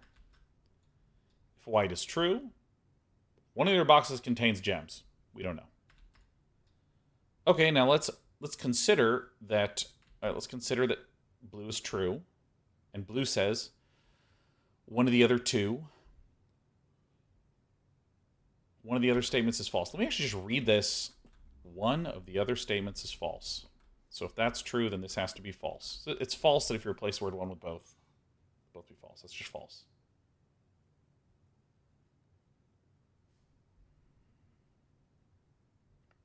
But this gives a contradiction. Because if we say both of the other boxes contain gems, it's a false statement. Both of the other statements is false. That's a false statement, which would make this true, which contradicts the fact that we said it was false.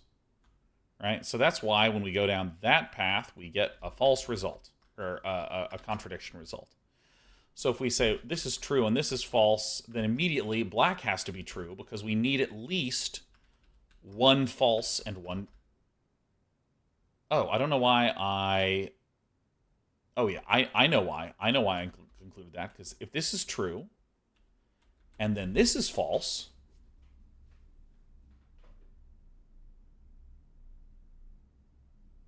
one of your statements is false. Automatically, this just says, oh, well, if these are both true,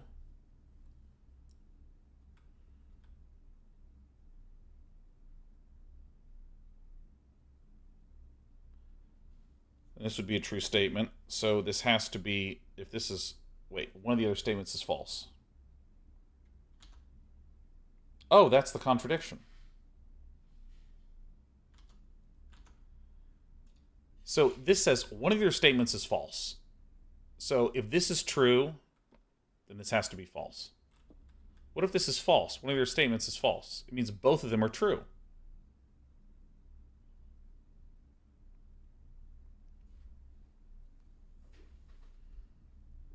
One of the other statements is false.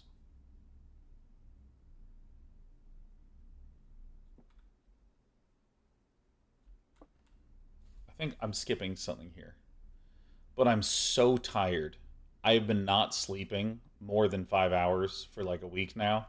And I've actually been feeling pretty good. And like my brain just hit the hardest wall of all time.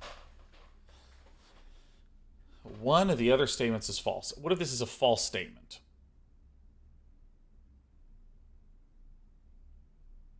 It means there's no falseness over here. So then this would have to be true. So we're still not at a contradiction.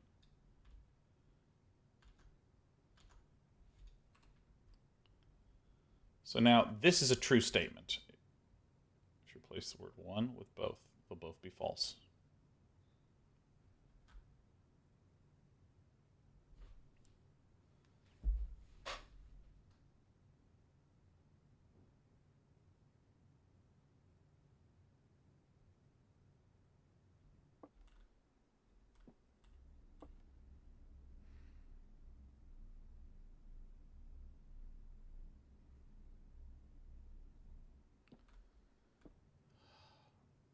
All right, I'm exhausted. I'm gonna go eat dinner.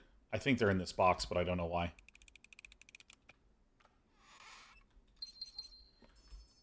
Can someone tell me what I was doing wrong? Like, actually backseat me here? Like, I don't understand. And like...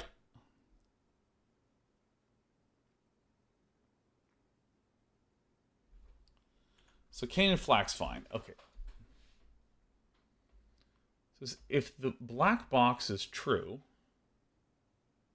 then white's both boxes contain gems is false, and blue's both of other statements are false is false is false. Great. There's no contradiction where the gems are.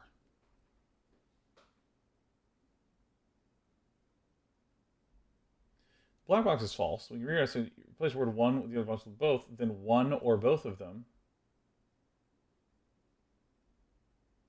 is true. White's both of the other boxes. James must be false by the rules of the game. So blue's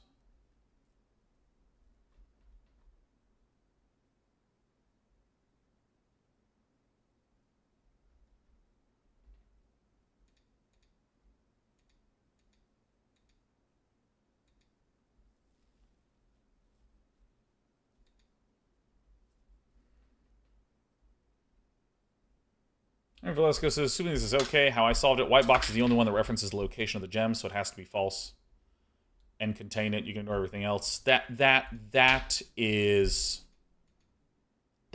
a false statement. It would be unreasonable, let me be clear. It is false that you can ignore everything else because there's no logical way to determine anything else. Because that's what I just did, but that's not. But let me go through Cane and Flaxvine's logic, which is, okay, so if the black box is true, then white's both of the boxes contain gem is false, and blue's both other statements are false is false. There's no contradiction here, but also no info on where the gems can be. No, that's my problem statement.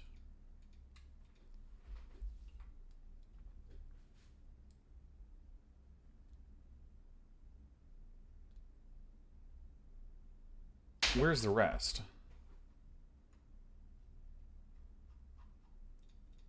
Because here's the issue that I ran into. You wind up in a spot where there's no contradiction.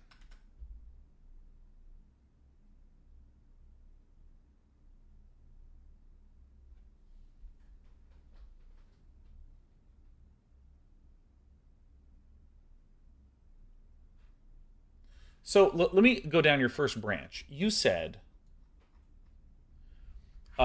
if the black box is true, then white's both the other boxes contains gem is false, and blue's both the other statements false is false. There's no contradiction here, but also no info on where the gems are. Yeah, so if I say this is true,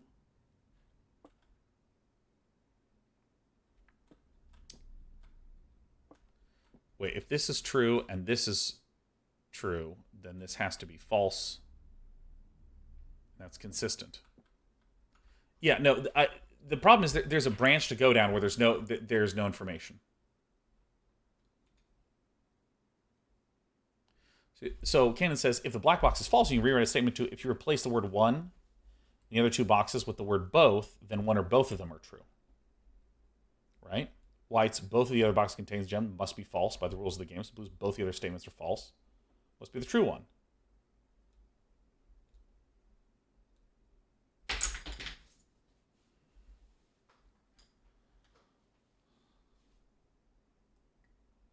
Therefore, it's true in white statements. Okay, no, Cane and Flaxvine, what you've done is you've shown one of the branches definitively points here. The other branch doesn't give... Marinash says, there is no rule that every logical path must conclude in gems or a contradiction.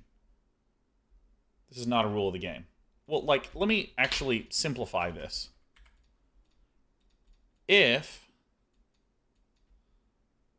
black is false, then it's in white.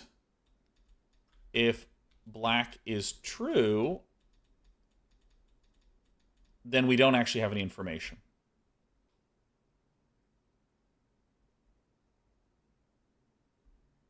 This is my problem, is that I was looking for contradiction. I was looking for something logically incorrect here.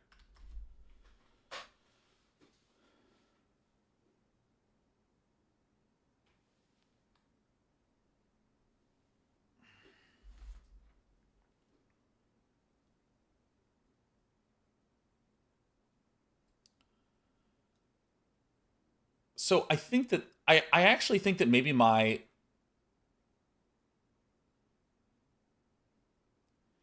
because this is in either white or blue. So I think that here's maybe the not white or blue, black or blue.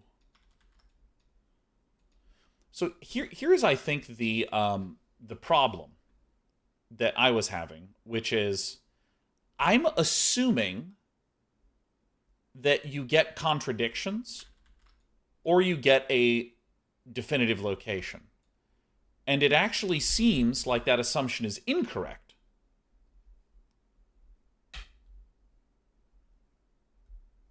Because this is literally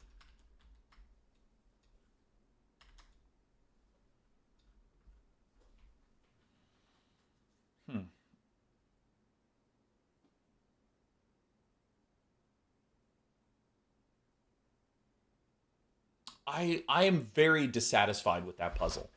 Because if the insight is not... Because, again, I thought it is you look and study the boxes and determine which are the true and which are the false. enough to be able to determine where the gems are. Like, the goal is to determine where the gems are. And the idea that in this path, it's definitely in white, and in this path, it's in either blue or black.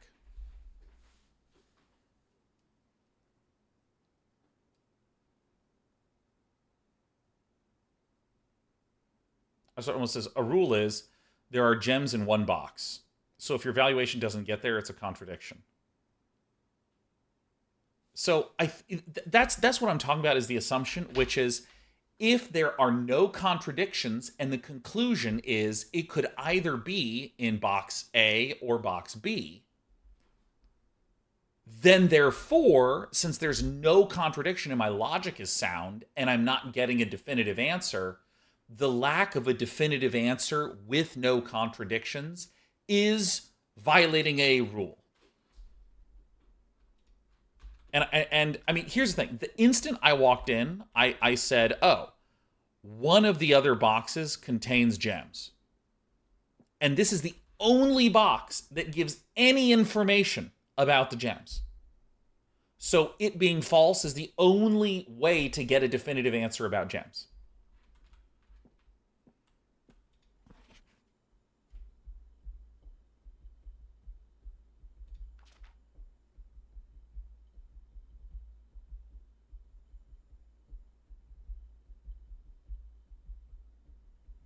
See, it doesn't...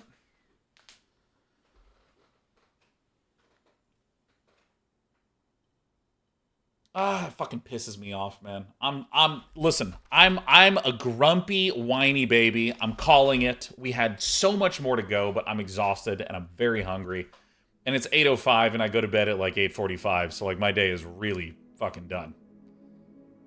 Sometimes I stay awake till 10, like an adult. Alright, I'm out of here. First time I've been annoyed at this game. Boo! But that's okay, I'm gonna play tomorrow. GG.